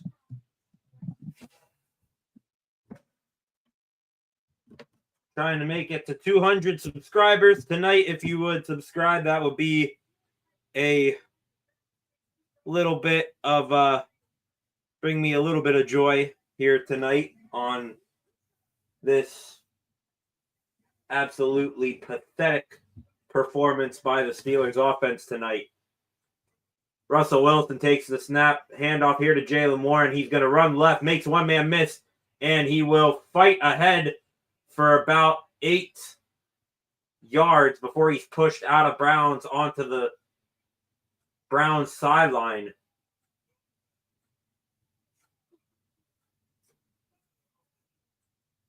31 degrees is the temperature, and the snow is flying in Cleveland. It's snowing back here in Pennsylvania as well. Toss here to Jaylen Warren. He'll get the first down and maybe a couple more after the fact. So Jaylen Warren right now shows to be like the only Steeler that has shown up.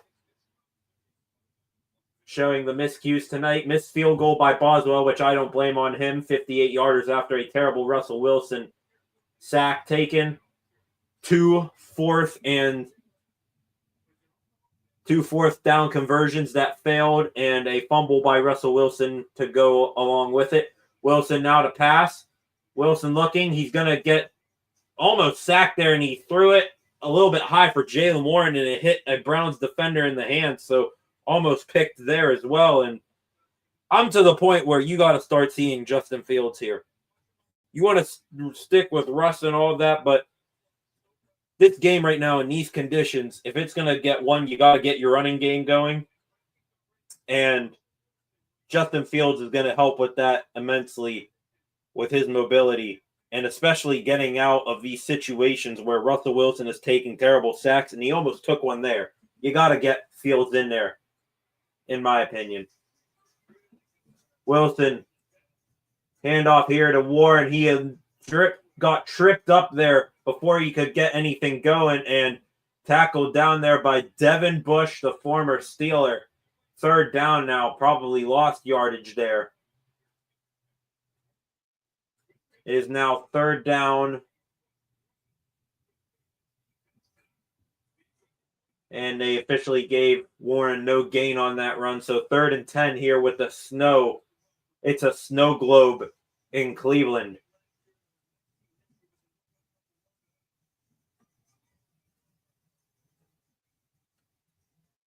Wilson takes the snap, drops back the pass. He's going to chuck one deep, and he's got a man. That is Van Jefferson. Broken coverage there. Jefferson was wide open, and the Steelers have a little blip. They got a pulse on offense. In between two corners there, Martin Emerson and Greg Newsome, before he fell out of bounds there after making that catch. The Steelers are in the Browns' territory at their 31. Handoff here to Najee Harris, and he's going to lose yardage. Diabate, the linebacker. Thank you to Nance for, or not Nance, whoever it is. Thank you for giving me a proper pronunciation on his name. So 2nd and 11 now, and that's the story of the night. It's the story of the night. You get one big play for the Steelers, followed up by crap the next. Probably going to be a sack or something here on this play as Wilson back the pass, rolls out to the right. He's looking for something downfield. He's going to run now. He's going to get near the first down, actually. Russell Wilson outrunning the man chasing him.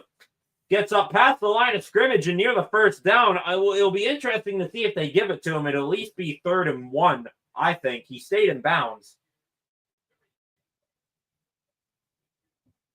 Just well covered downfield by the Browns. And, yeah, Wilson's going to be short by about a yard here. His knee touched down out of bounds. And, yeah, they're showing the sky view now of this snow just coming down in Cleveland. And, yeah, it is white out conditions on that field. 3rd and 1.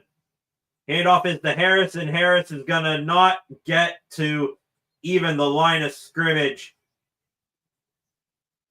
Yet again, Najee Harris gets met in the backfield, and he loses yardage. 4th down now. Chris Boswell will kick the field goal. Let's see how he can do this with the snow. It is into the wind here. This will be a 41-yard field goal, but difficult. Timeout taken here by who? That will be a timeout by Pittsburgh here. So, interesting to see here. Maybe they're trying to let the field goal group get set up here. 4th and 1. It'll be a 41-yard kick into the wind with the snow just flurrying down. And now the Steelers look like they're going to go for it on 4th and 1 here, and it's a long one too. Russell Wilson is back out there. Oh, no.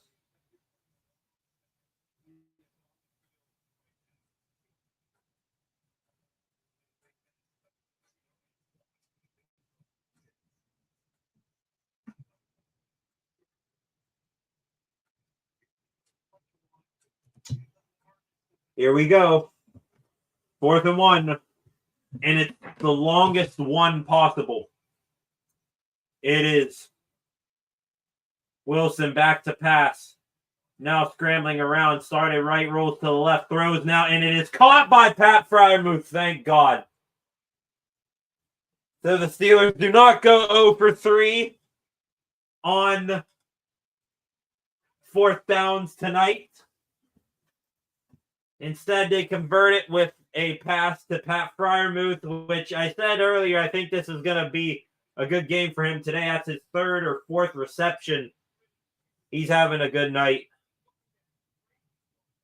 Right on the money. He had, I believe, a safety McLeod on him, number 12.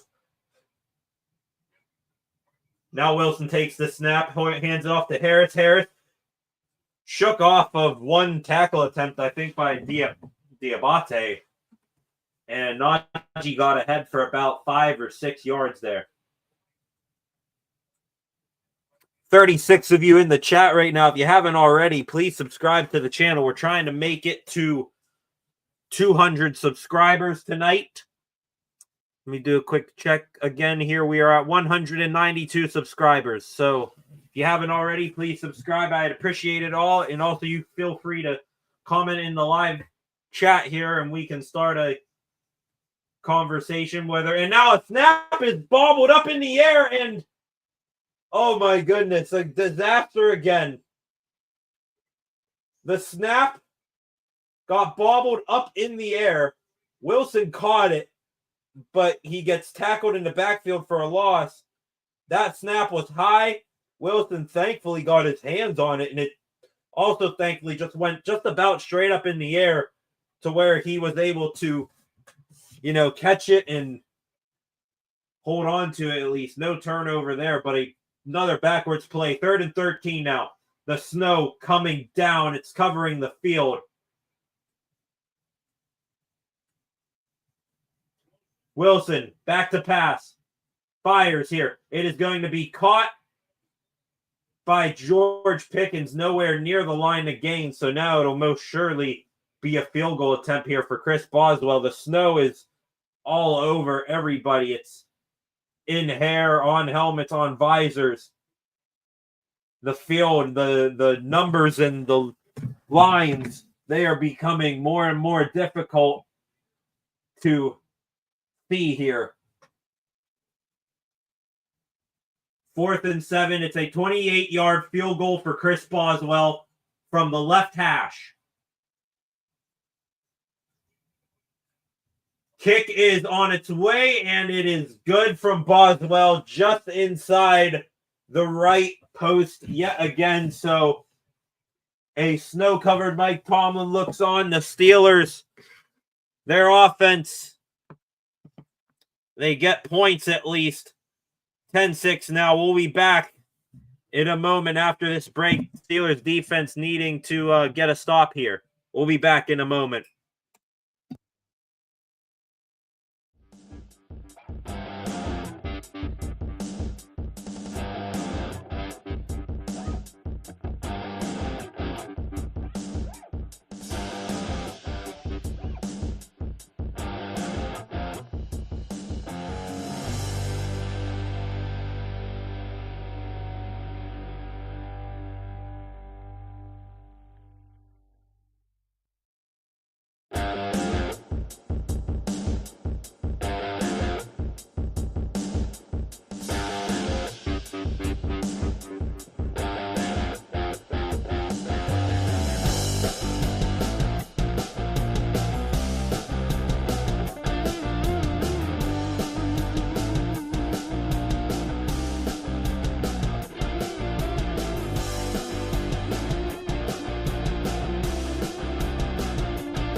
Welcome back, ladies and gentlemen,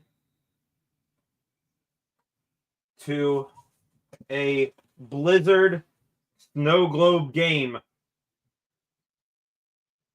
Kickoff is away for Boswell. It will be fielded at about the 7 and brought out by Jerome Ford. Ford running to the right. Had to be a little bit skittish there with his running, but he gets up past the 30. So now the Browns offense goes back to work, and the snow, it's been snowing on and off.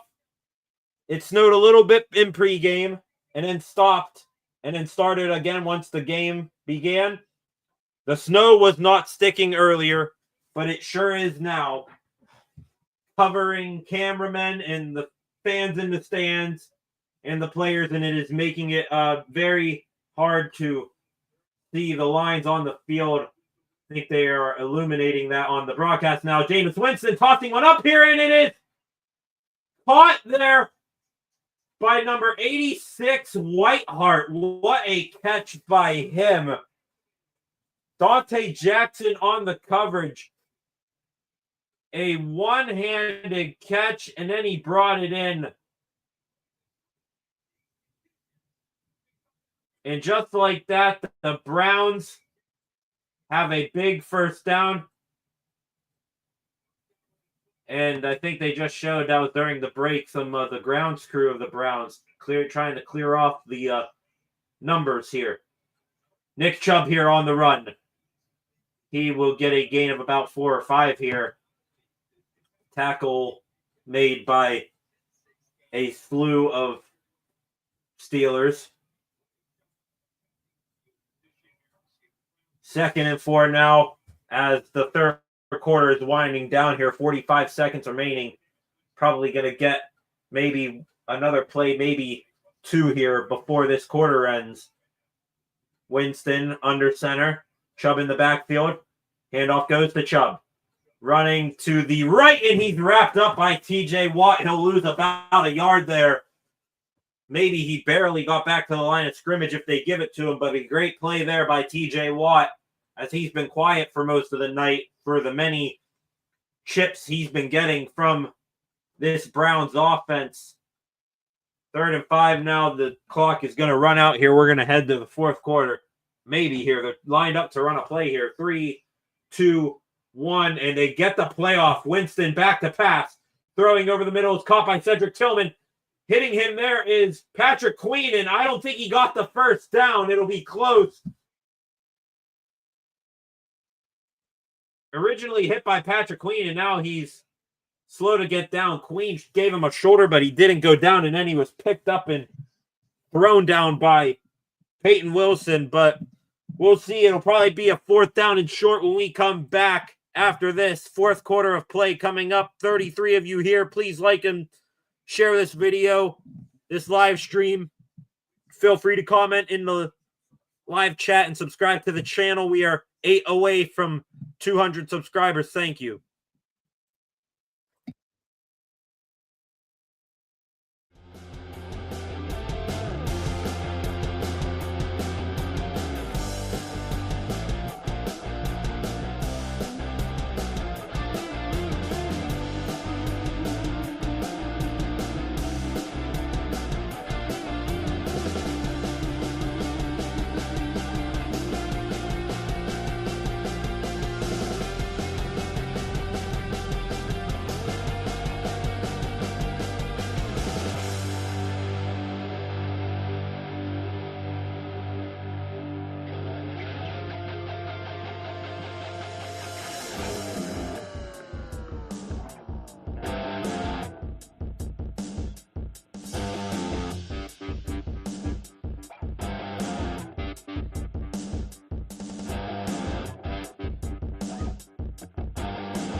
Welcome back here, ladies and gentlemen.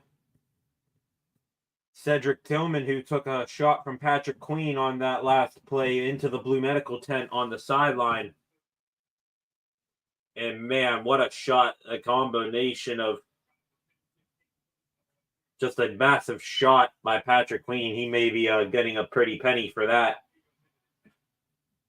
after the weekend. But nonetheless, fourth quarter now starting. I got to update my scoreboard, actually. There you go. Fourth quarter here. 10-6, just about what you would expect from AFC North football. All of it. Nothing in this game has surprised. Snow globe whiteout game where the snow is now sticking to people. I actually saw during the break on X Mike Tomlin eating snowflakes off his beard on the sideline. So, yeah, we are got whiteout on the screen. Now it's seemed to slow down a little bit. Winston under center. Handoff here is to Nick Chubb, and he fought his way forward for about 2.5 yards there. Double running back personnel there for the Browns. And this is in the middle of a trap game here. No surprise whatsoever that the Steelers are down in this game and have had the performance they have had. You know, all Steeler fans pretty much saw it coming. Just, you're coming off of beating the Ravens on a short week, and you come into the Browns, which this is their Super Bowl. Tossed over the middle, wide open is Akins, Jordan Akins, the tight end. He is down inside the 10 there, maybe inside the 5. Almost a touchdown there for the Browns. Right over Patrick Queen. And now the Browns again on the doorstep of a touchdown. From the 5. Handoff here to Chubb. Chubb fighting his way forward. Still fighting here. They haven't blown the whistle yet. And now it'll be 2nd down and goal. Probably got about half of the yardage he needed there to get in the end zone. Cedric Tillman, wide receiver for the Browns, now heading back to the locker room.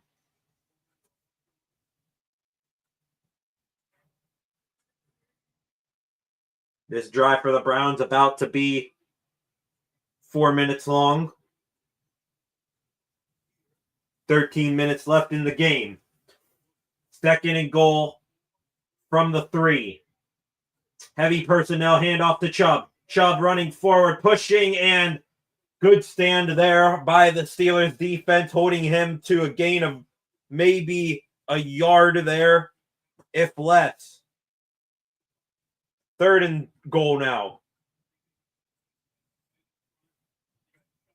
40 of you now in here. Thank you all very much for joining me here today. Tonight, I should say. Please subscribe to the channel. We're trying to make it to 200 subscribers before the night ends. Down on a knee is Elandon Roberts for the Steelers.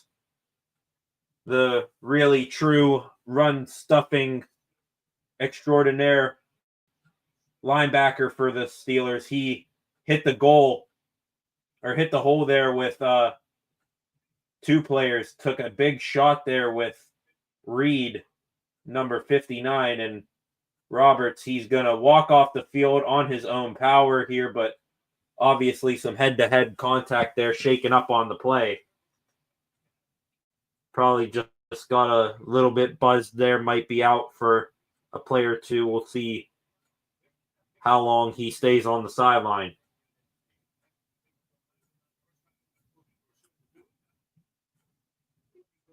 Third and goal now. They still have heavy personnel due the Browns. Seeing a lot of Browns fans with their shirts off in the crowd today. Probably be calling in sick from work tomorrow with it being in the 30s and snowing.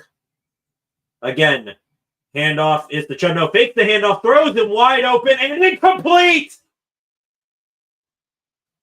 Oh my goodness, David Njoku was wide open in the end zone. He seemingly had it, and then I'm not sure if he dropped it or if Patrick Queen came through and knocked that ball loose. No, he just juggled it. And then Queen made sure it was incomplete. But Njoku, the tight end, tapping his chest, saying, "My bad, the Steelers avoid momentarily a touchdown for the Browns." They're going to go for it on 4th and goal here. Chubb in the backfield. Or excuse me, that's Jerome Ford. He motions out Winston. Looking, Winston. He's going to run, and he's going to get into the end zone, jumping into the end zone for the touchdown.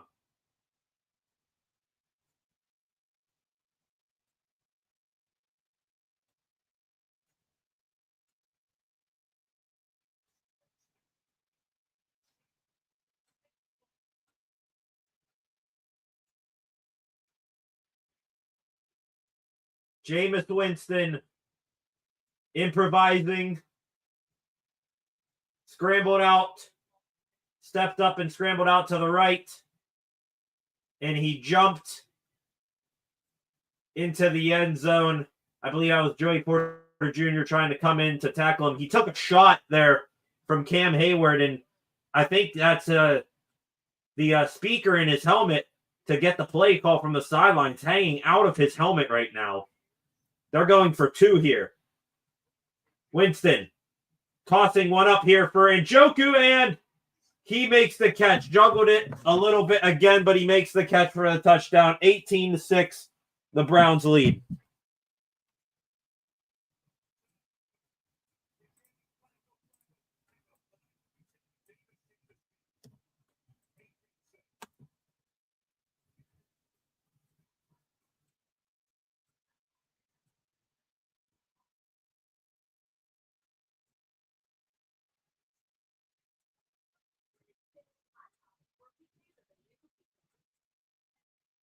I'm not shocked. But still disappointment.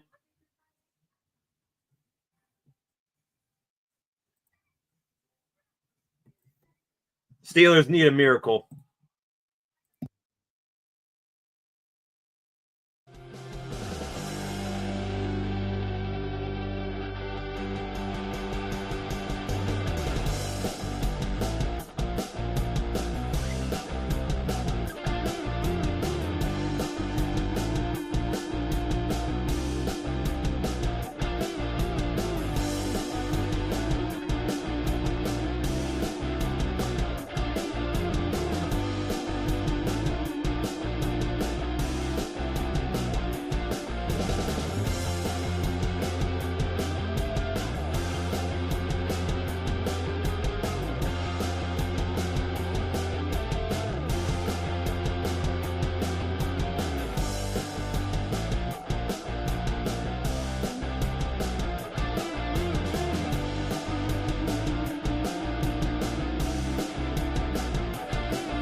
Welcome back. There's the score.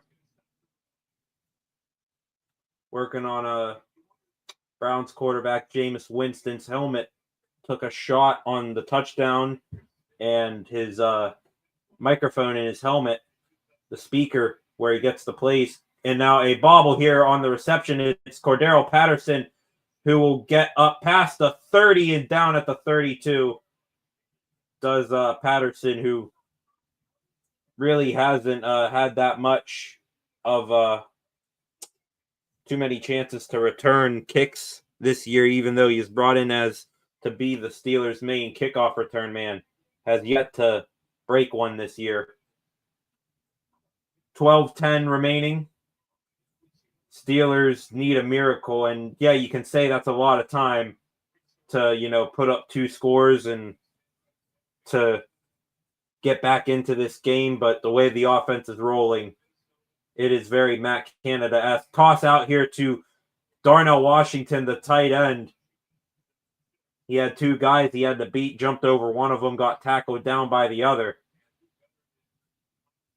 And they're showing Myles Garrett with Dan Moore Jr. tonight.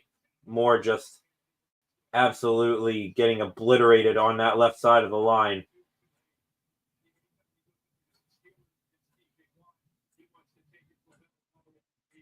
Justin Fields in the game.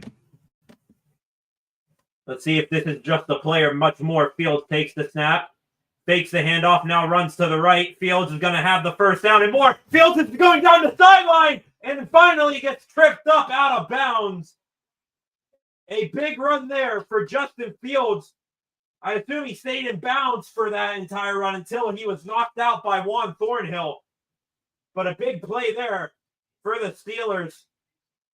Connor Hayward, lead blocker, actually blocked Denzel Ward into Grant Delpit there. So Connor Hayward taking out 2 guys there, allows Justin Fields to get down the sideline. Great play there. He remains in, just Fields. I would leave him in for the rest of the game right now. Russell Wilson isn't doing much. Fields takes the snap. Design quarterback run again, running to the right. He's not going to have much of anything here. And now he's going to get knocked out of bounds. And little slow to get up there. Maybe a little bit of a limp, but he's heading back into the huddle. Does Fields. He's wearing 2 gloves, interestingly enough, to help hold on to the ball. So 2nd and 12, he lost 2 on that play running to the left. He was bottled up by Browns defenders. Fields this season, 5 touchdowns to just 1 interception. But then they turned to Russ, which was the right move initially. But after the past couple of weeks, you might just want to stick with Fields right now. Fields takes the snap, now rolls out. He's looking to pass here. He's going to lob one up for George Pickens, and it's out of bounds on short 2. But there's a flag, though. We have laundry. Fields took a late hit here. Are they going to call roughing the passer here? And they do call roughing the passer. It is on Hicks, the linebacker. Roughing the passer. Fields wincing as he's jogging off the field there. And, yeah, that is going to get called all day. Hicks catching Fields in the air and driving him down. Maybe not with, fully driving, but he lands on top of him. So Fields is now back on the sideline. Seems to be bothered a little bit by something. Wilson back in the game now. 1st and 10 after the 15-yard penalty at the 22. Handoff here to Najee Harrison. He only gets maybe a yard here, but that has been one of the most predictable plays tonight. They've ran it with Najee Harris on almost every single first down. And the Browns have diagnosed it for either short gains or no gains or, half the time hitting Najee behind the line of scrimmage. Every single time they've run it on first down. Harris is in backfield again, and they got a man to jump. That looks like it is number 54, Okoronkwo.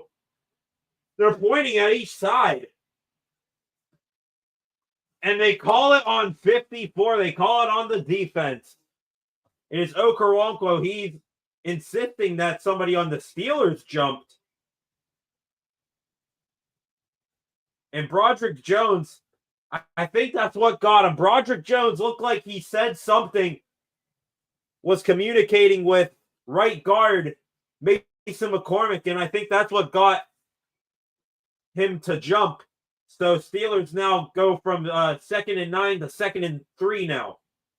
2nd and 8, 2nd and 3, excuse me. Wilson now rolling out to the right, looking for something. He hits Najee Harris now. Check down here. Harris is going to be down for a first down, and that is going to be inside the red zone, inside the 10, it looks like here. So the Steelers now, where they've had troubles the most in the red zone, that is where they have struggled mightily this year, especially with Russell Wilson in at quarterback. I think Russell Wilson's completion percentage inside the red zone is around 29%. So 1st and goal now.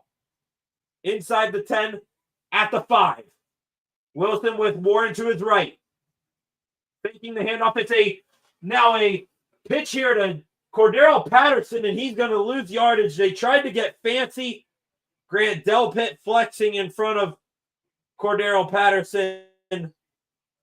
Steelers lose 2 yards on that play. Fake the handoff to Warren. Tossed it to Cordero Patterson on the end around, and Freiermuth and center Zach Frazier could not get out to their blocks quick enough, and Cordero Patterson loses 2 yards. And now hang on here. They just gave an unsportsmanlike conduct to Grant Delpit. I just said he flexed like that in front of Cordero Patterson. And then, there it is. There it is. That's what got him. He snatched the mouthpiece from George Pickens, and that's how he got flagged. And credit to George Pickens. Hang on, Fields here. It's a handoff to Jaylen Warren for a touchdown. Pittsburgh Steelers. And the Steelers have some life. How about that? Justin Fields gets on the field in the red zone. People have been clamoring for that. And it is Jaylen Warren taking it in for 6. Boswell on for the extra point.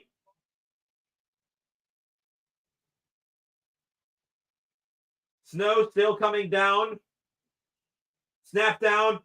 Kick is up. It is down the middle, even though it is very, very hard to see with those conditions. But Chris Boswell knocks it through to make it 18-3. The Steelers get that elusive touchdown, their first touchdown in 7 quarters. And that comes off the heels, like I said before I go to break here, Grant Delpit, the safety for the Browns, snatching the mouthpiece of George Pickens. And I want to give George Pickens his flowers, because we know it doesn't take much for George Pickens, who does not shy away from contact or conflict or physicality. He can, snap at any moment. One of the most crash out wide receivers in the NFL. He kept his cool and he let the flag get thrown, and that puts the Steelers up near the goal line, and Warren runs it in. There's your new score, 18-3. The Steelers defense needs to come up with a stop as the Browns offense is humming right now. Can they do it and give the Steelers a chance? We'll be back in a minute.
Welcome back here, ladies and gentlemen. 18-13 with 7:57 left in the game.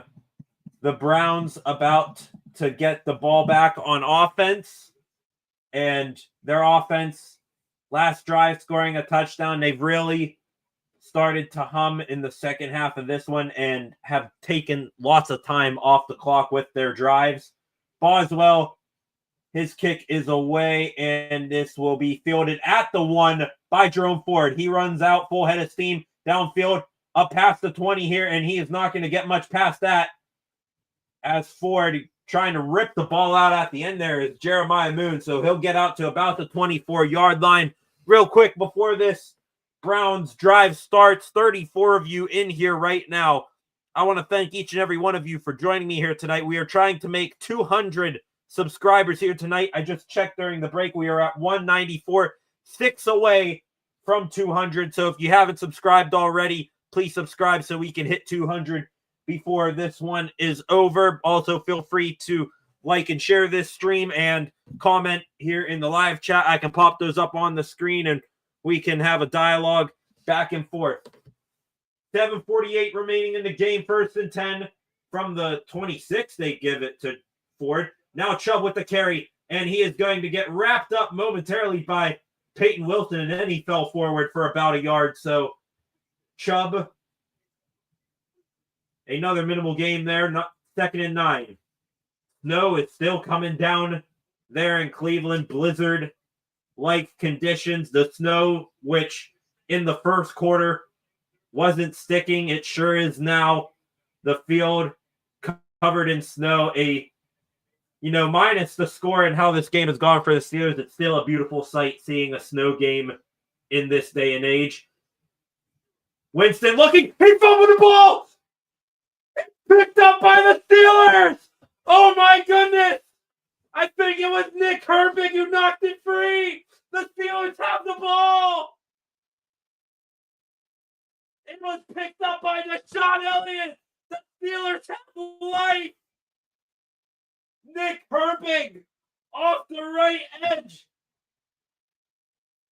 He beat Afidi, just a speed demon with Nick Herbig. He punched the ball free and the Steelers picked it up. Oh my goodness.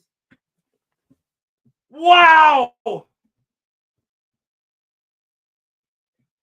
Knocking the ball loose and fell on it. Patrick Queen almost fell on it first, but it was Deshaun Elliott. They're doing snow angels in the Browns end zone. And here we go. The Steelers, a second half team, trying to complete another comeback. Russell Wilson, the ball is at the 27. Back to passes Wilson. He'll chuck it deep over the middle. And oh no! Incomplete. He was looking for Pickens. It was behind George. And I don't think George saw it either. He was lined up on Denzel Ward. And then he was passed off to Rodney McLeod, and the pass was behind Pickens, but in front of McLeod. So really in no man's land in between both players there. Wasn't really a chance for a catch or an interception, but a missed opportunity. Wilson, handoff to Najee. Najee again gets contact in the backfield, but with the help of Zach Frazier, pushes forward for about 3 or 4 yards there. Let's do a quick check here. We are at 196 subscribers. Come on. Thank you to you 2 new beautiful souls that have subscribed in the past couple of minutes, and to all of you who have subscribed to the night. We started at 188, trying to make it to 200 now. Wilson on 3rd and 6. Myles Garrett, they circled him. Wilson back to pass. Throwing over the middle, and it is caught for the touchdown! It is Calvin Austin the third. Wilson took a shot, but the Steelers have taken the lead. Oh my goodness. Wow. Unbelievable.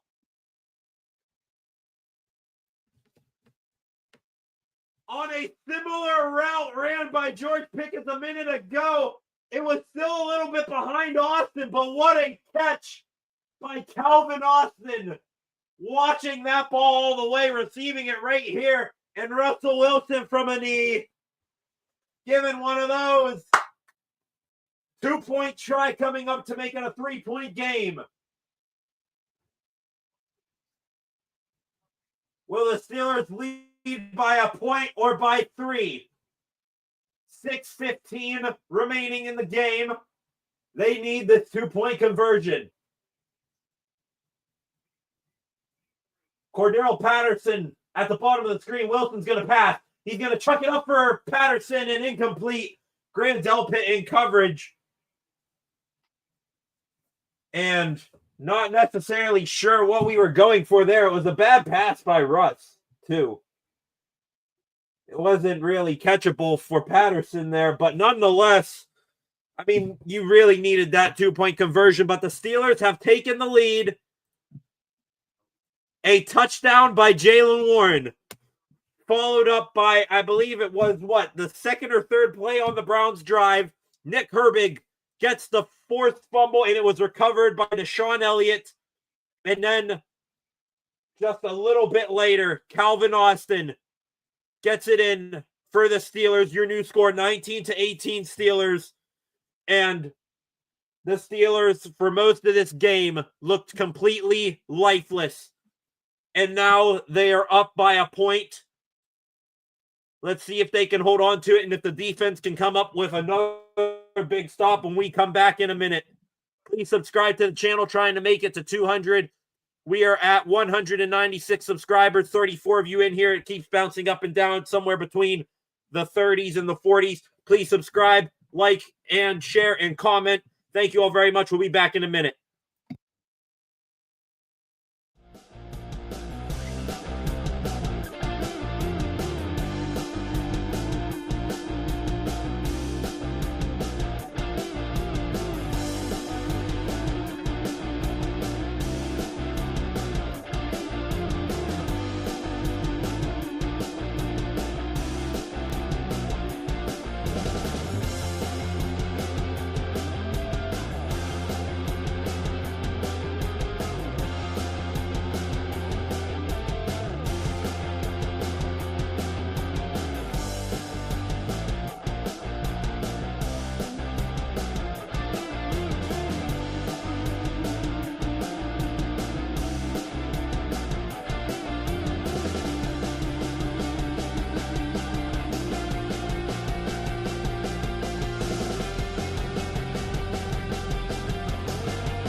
All right.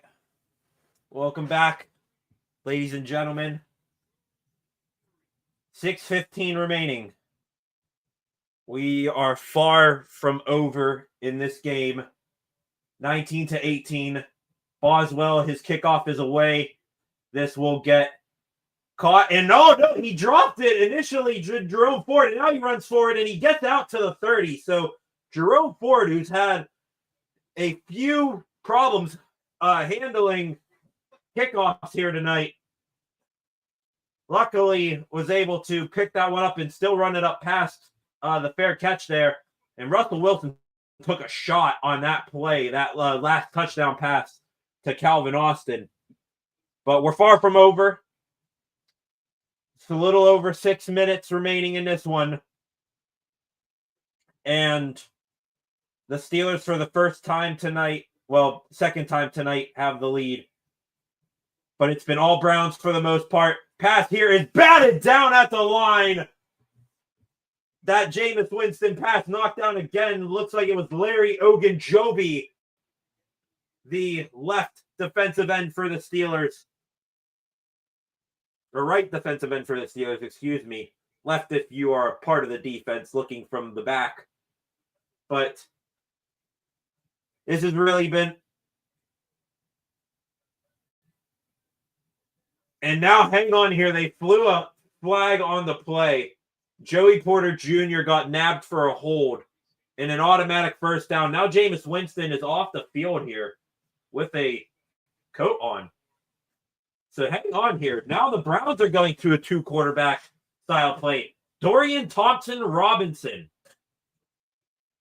the former UCLA quarterback who actually last year was the one who won this game in Cleveland this time a year ago for the Steelers. And now he comes out. So Dorian Thompson-Robinson gets a snap there for Jameis Winston. He's the one who led the Browns to beat the Steelers in the game last year in Cleveland. That actually resulted in Matt Canada getting fired. So 2-yard run there by Nick Chubb gets 2 yards. 2nd and 8 from the 40, just past the 40 of Browns territory. Winston back to pass, and we got flags. We got laundry in the backfield. Looks like we got a false start on the offense here. And it is a false start, and that is on Jermaine Ifedi, the starting left tackle tonight, in for the injured Jedrick Wills.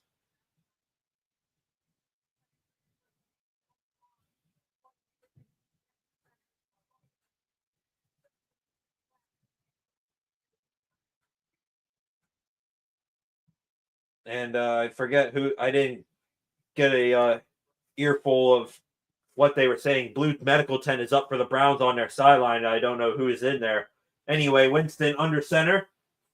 Faking the handoff. Winston now rolling out to the right. Winston still scrambling. Winston now tosses it downfield, and it is going to be caught by Jerry Jeudy for a first down and into Steelers territory near their 40. And Jameis Winston hobbling. He got hit on the play on the sideline. He's hobbling now. Threw it right over, just over Deshaun Elliott. But the Browns now. That is just a perfectly placed ball there by Jameis Winston.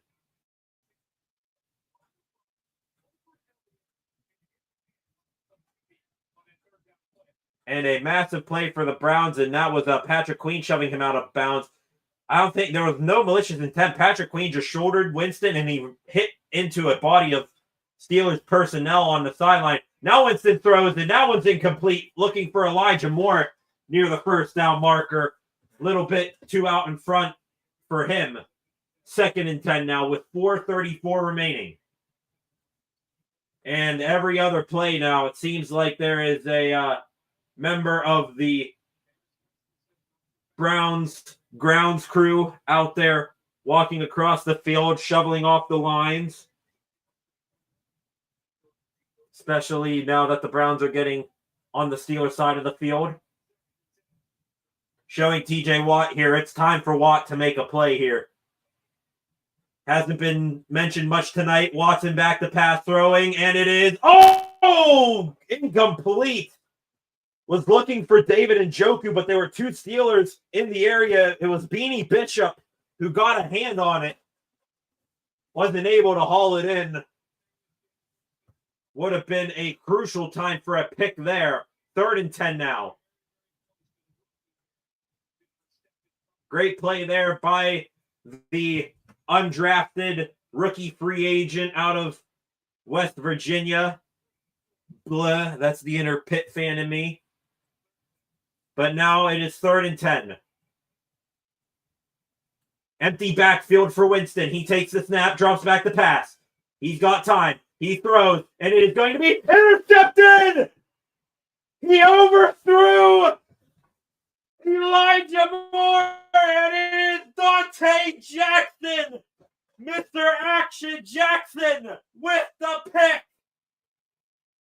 And the Steelers, they get the splash play that they needed yet again. And with a little over 4 minutes to go, the Steelers are going to get the ball back on offense and try to wind down the clock. The defense and the offense at the same time awakening and rising like a phoenix from the ashes in the 4th quarter. Dante Jackson, that's like his 3rd or 4th pick of the season. What an acquisition he has been from the Carolina Panthers. We're going to take a break as the Steelers look to wind the clock down and, by every definition of the word, escape with the victory.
Welcome back. 29 of you in here right now. I'd appreciate it all as this game is winding down. If you could subscribe to the channel, we are currently at 196 subscribers. We are trying to make it to 200 subscribers right now. So if you haven't already, please subscribe to the channel. Hand off here is to Najee Harris, and he will get ahead for about 2 yards. The Steelers have awoken in a massive way here in this fourth quarter. The last four drives of the game.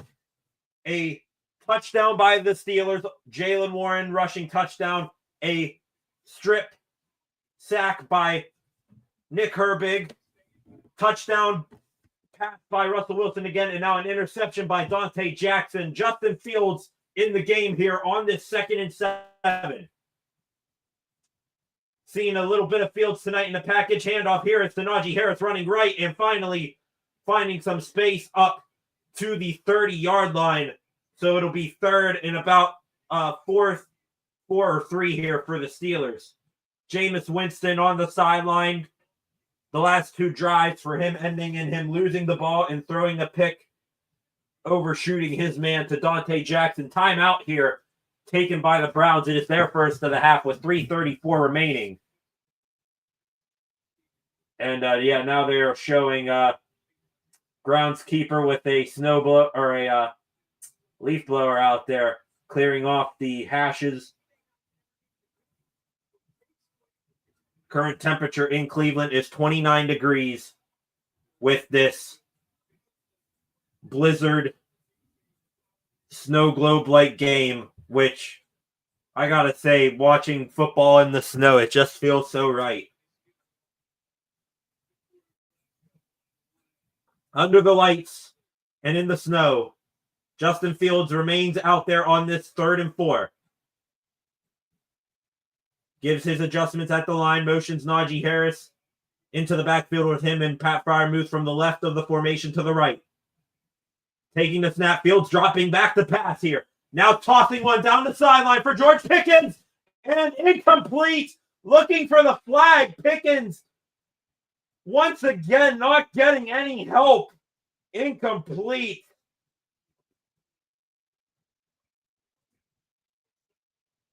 Martin Emerson was in coverage. Go out down the sideline for George Pickens. He got turned around here. No flag on the play. Pickens upset for yet again another time tonight. And now the Browns bring pressure here, and it's a bad punt here by Corliss Waitman. And I don't even think that ball got past midfield.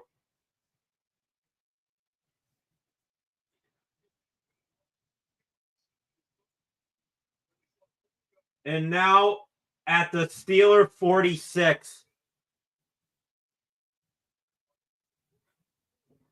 Corliss Waitman, late in the 4th quarter, just shanked the punt. It went over towards the Browns sideline. It did not even cross midfield. And with 3:22 left, the Browns, who have turned it over on each of their last 2 drives, they now have the ball already on the Steelers side of the field. A 15-yard punt in total from the 45. Winston handoff here to Jerome Ford, and Ford finding a crease and getting up for a decent gain of 6 or 7 yards right there. 2nd down now with 3 minutes left to go.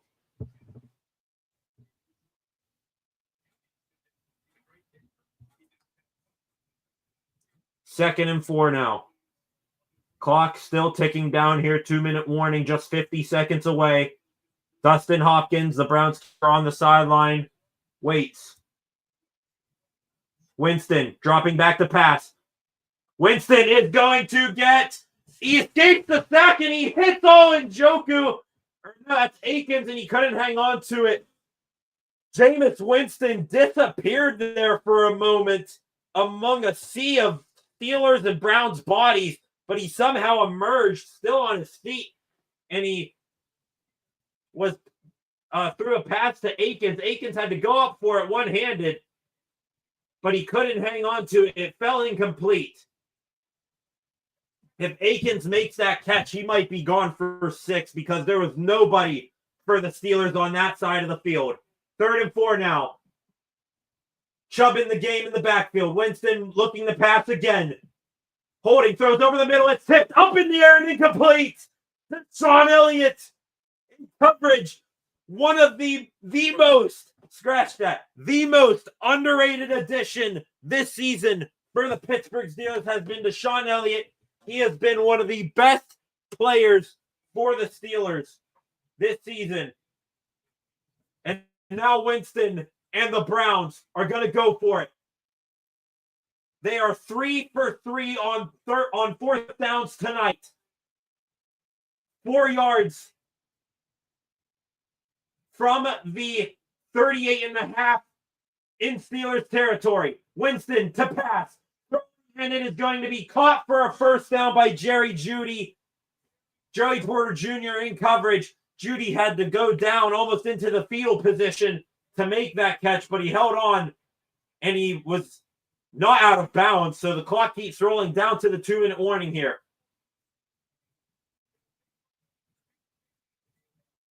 Winston back to pass again. Throwing here, it's caught by Akins, and he slid inbounds. And now they roll him out of bounds. He made the catch, but the slide took him out of bounds here. 2:05 left. They're going to run one play here, and then the 2-minute warning will hit. Dustin Hopkins, their kicker, waits. They're going to try to either get this in for a touchdown here or get them as close as possible in these conditions to make a field goal. 2nd and 2. Handoff is to Chubb, and he is going to be met there by big Cam Hayward and just stopped dead in his tracks there at the line of scrimmage. Good play there by Hayward and company. Man, Captain Cam, he just absorbed Nick Chubb and did not move one bit. 2-minute warning has hit. 19-18. The Steelers holding on with a very slim lead. 39 of you beautiful people watching right now. Let me do a quick check here. We are at 196 subscribers still. If you haven't already, please like and share this stream. And please, please, please subscribe to the channel. We're going to try to hit 200 subscribers before this game wraps up. We are 4 away. If you haven't done already, please do so. I'd appreciate it. We'll be back in a matter of moments. 2 minutes left to go, and the Browns have the ball. We'll be back in a minute for either a thrilling victory or a heartbreaking victory for me.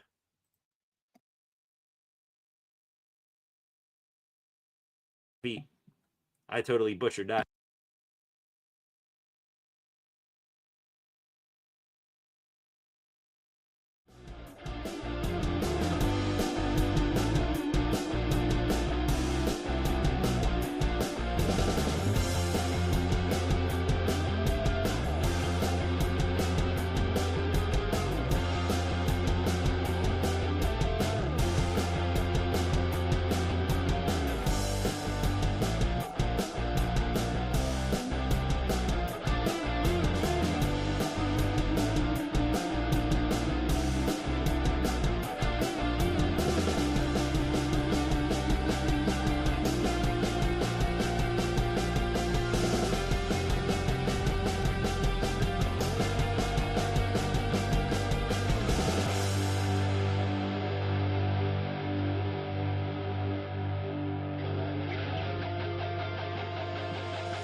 Welcome back, ladies and gentlemen. It is crunch time here for the Steelers defense. 19-18 is your score. 2 minutes left. It is 3rd and 2 from the Steelers 25. Snap taken, faking the handoff here. Winston back, and he's going to just get rid of it here. And who blew up that play? Jameis Winston faked the handoff to Nick Chubb. And that was Patrick Queen who just chased Winston. Could have chased them all the way back. They do have a flag. Are they going to call intentional grounding here? Hang on here. Are they going to call intentional grounding? Nick Chubb, he faked the handoff to Chubb, and Chubb ran out on a route. Winston got rid of it. He threw it at the feet of all of his offensive linemen. Was he outside of the pocket here? No, he was not. That has to be intentional grounding. Let's see here. This would be huge. In these conditions, you back up this play.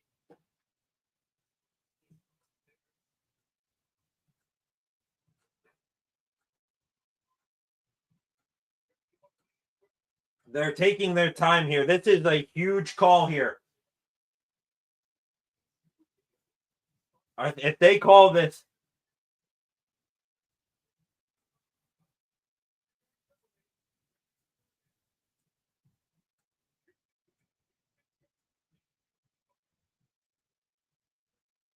okay, so hang on here. Instead, the penalty was on the center postage, number 55, and instead of it being a 5-yard penalty and still 3rd down, the Steelers have declined the penalty.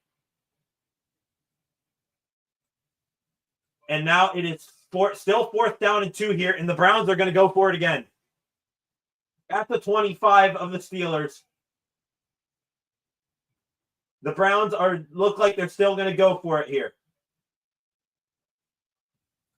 The referee now talking to Mike Tomlin here. Tomlin and special teams coordinator Danny Smith in on the conversation with 3 officials here.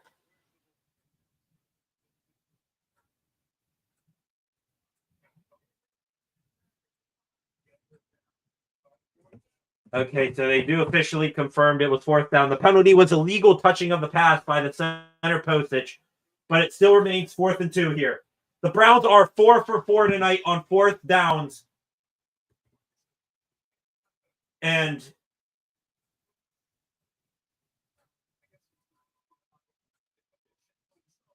now, hang on. Now they're calling it the penalty as accepted.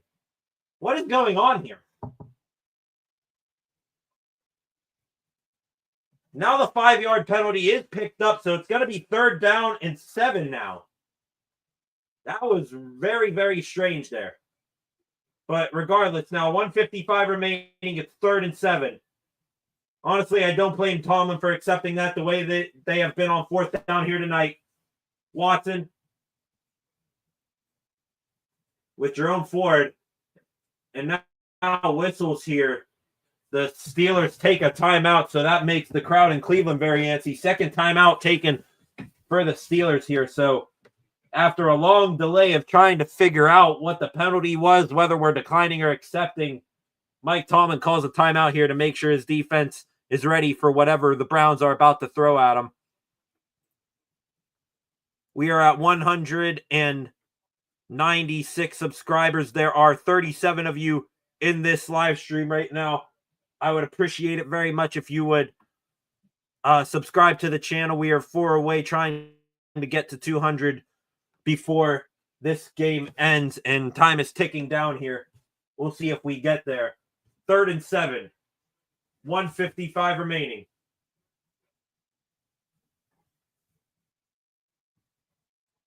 Empty backfield for Winston.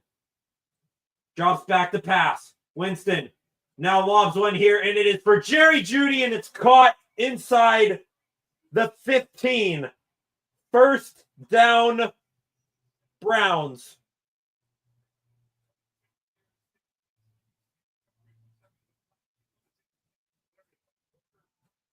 Now there is a late flag here. Let's see what's going on. And there's a delay of game on the defense to go along with it. So, Beanie Bishop, and that is absolutely dumb. What is Beanie Bishop doing? Beanie Bishop just went over after the play and knocked the ball out of Jerry Jeudy's hands. And they called him for defensive delay of game. What is he doing? Now it goes to 4th and goal, or 1st and goal.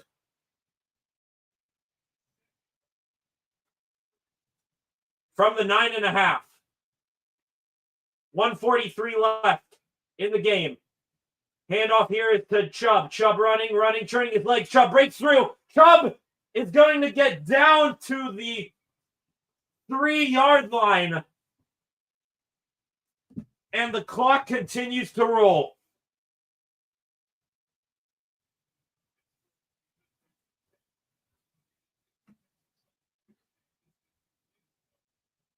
The clock now hits 1:15 and remaining. And if you're the Steelers here, do you just let Chubb score? Do you just let Chubb score and try to get your offense back out there? Chubb is in the backfield. He gets the handoff, and it doesn't matter anyway. He's into the end zone. Touchdown, Browns, with 57 seconds remaining.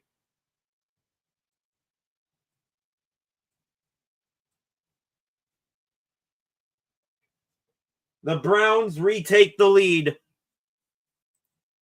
with 57 seconds left.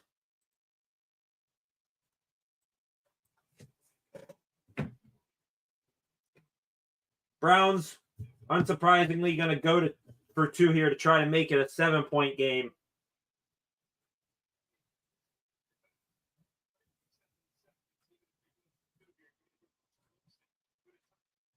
And that is exactly what Herb Street on the call is talking about here. The Browns might have let Chubb score too easily there, which honestly might be best case scenario for the Steelers, but they need a stop here on the 2-point conversion.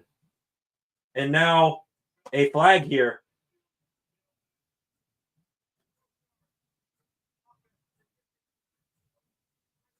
And it is a false start on the offense. That is number 59, Reed.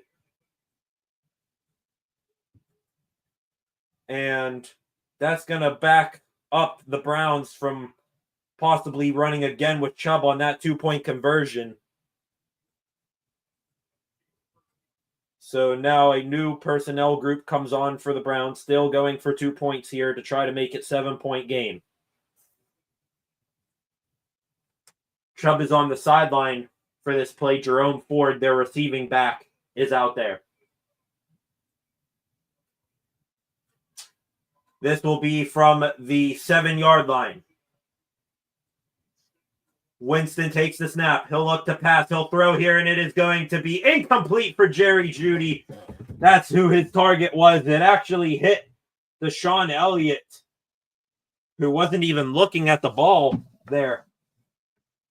Pass was behind Jeudy, and it hit Elliott, but that was possibly a huge 2-point conversion stopped there by the Steelers. If they can somehow get down the field and score a touchdown, that will win the game.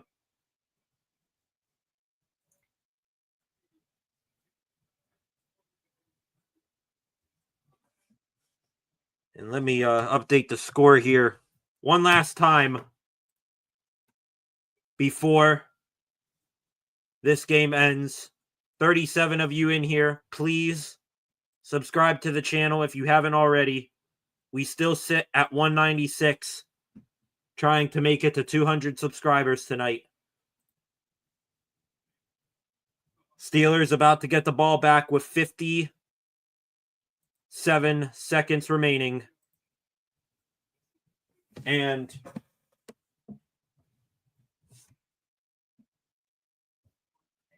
honestly cannot say that I or really any other Steelers fan is surprised at how this game has unfolded. Coming into it, it was the biggest trap game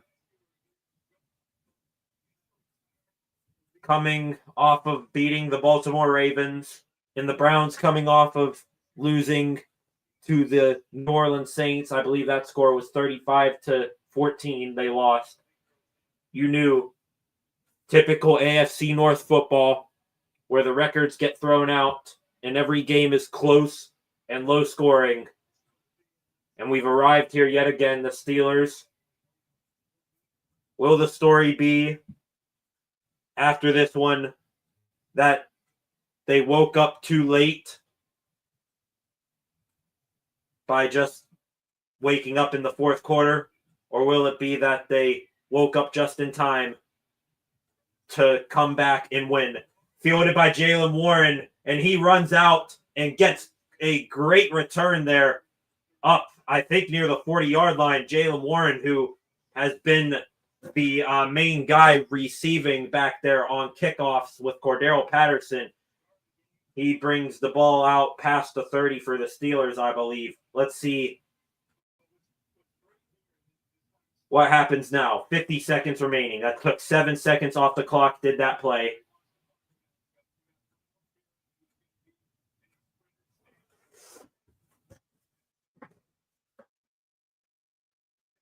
George Pickens, they show coming out wide. He's been on the bad end of maybe some controversial non-PI calls tonight. From the 36, start the Steelers. Wilson back to pass. Throw here. It is caught by Pat Freiermuth. Muth running towards the middle of the field, staying on his feet and getting first down yardage is Freiermuth. Quickly gets the ball to the official. 35 seconds left. Running a second play here are the Steelers. 30 seconds now. Wilson takes the snap. Back to pass again. With time, he now scrambles out to the left. Wilson here. Throws, and it is going to be incomplete. Just gets rid of it there to stop the clock. 22 seconds left. A lot of time already has ticked off this clock for the Steelers.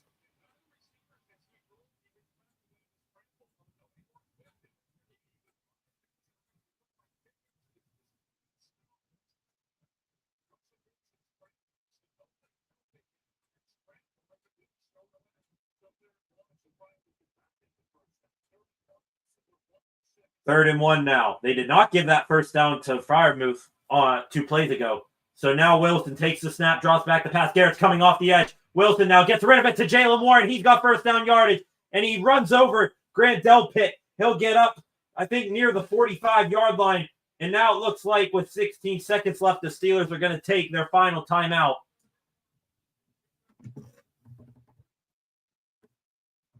So the Steelers burn their final timeout with 16 seconds remaining.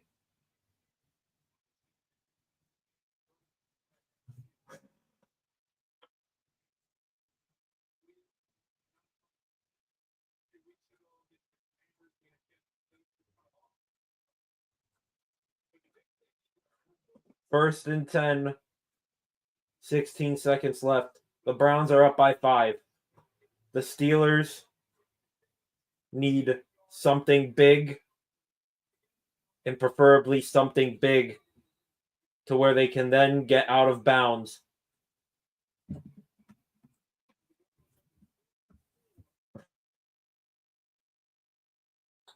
This is at the 44.5 of the Browns. Wilson with the snap. Back to pass. Wilson now throws this one away. And now with 10 seconds left, the Steelers maybe just have 2 plays left. Maybe one quick play, and then at this point, you're probably thinking Hail Mary.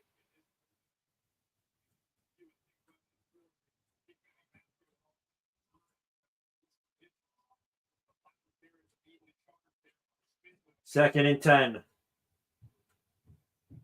Jaylen Warren to Wilson's right here. He's been out there for every play this drive as the receiving back, and now a timeout is going to be taken by the Browns.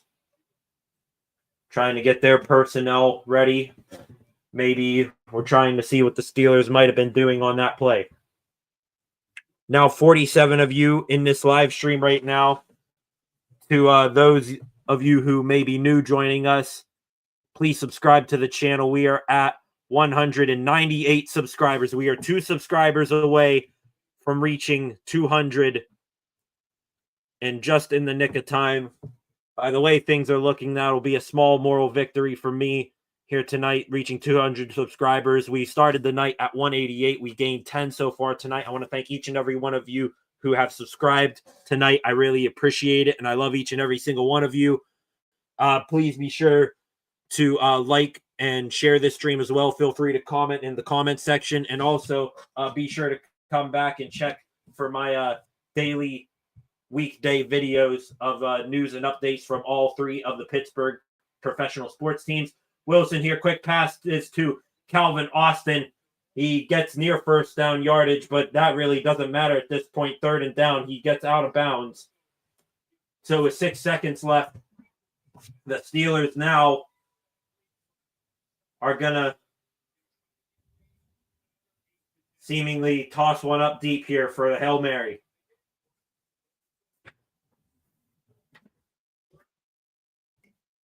Third and 1. Now Cleveland will call another timeout here. Steelers got George Pickens and Mike Williams, Pat Freiermuth, Calvin Austin as the receivers out there for this play. Trying to have a miracle here.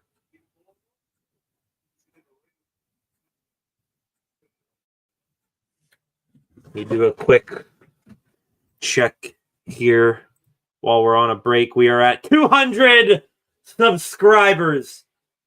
Thank you all very, very, very much. Thank you all for helping me reach 200 subscribers tonight. I very, very much appreciate that, guys. Regardless of what happens in this game right now, I thank each and every one of you beautiful souls who have subscribed and helped grow the channel to 200 subscribers tonight. I appreciate it very, very much. Thank you. Wilson back to pass. Here it is. The ball is up to the end zone, and it is knocked down by the Browns, incomplete. And the Steelers, the trap game goes exactly how we all thought it would go.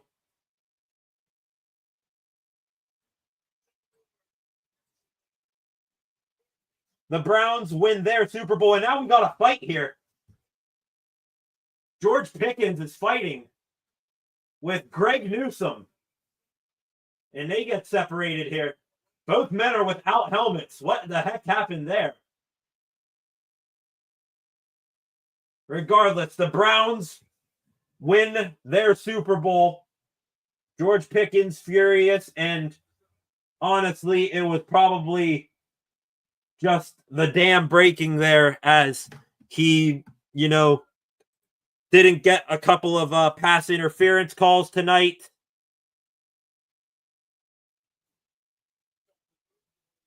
And also had his mouth guard snatched. Tay in the comments here, and y'all clown the Ravens for losing to the Browns. LMAO. Ain't no Super Bowl team here no better than we are.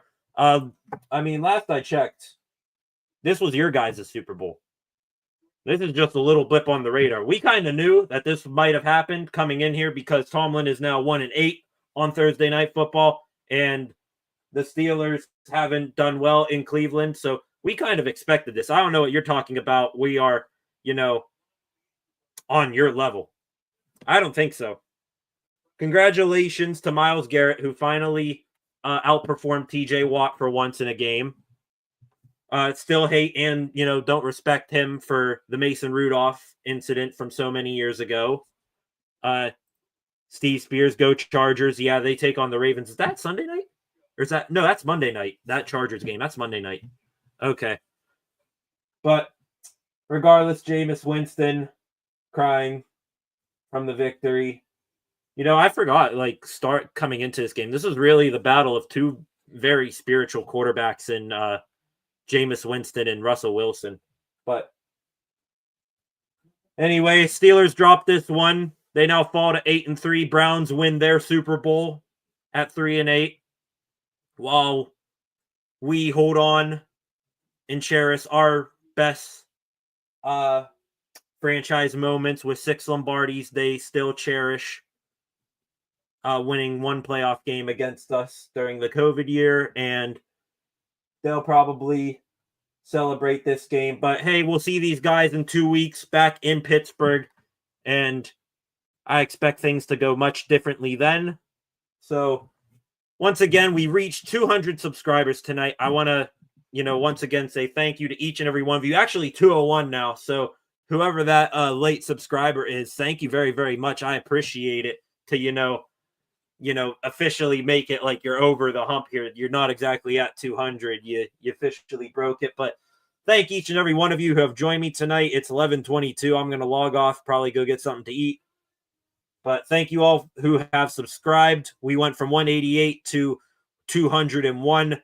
Please be sure to check back on the channel tomorrow for my daily edition of the Steel City Sports Report. I do weekday videos recapping news for all 3 of the Pittsburgh sports teams, the Steelers, Penguins, and Pirates. So be sure to check that out tomorrow, guys. And thank you all for subscribing. Have a good night. Steelers dropped this one in the trap game, and they'll now have a little bit of a break before they play their 3rd out of 4 straight divisional games against the Bengals next Sunday. Thank you all for joining me tonight, and thank you for subscribing and liking. Peace out to all of you. Good night.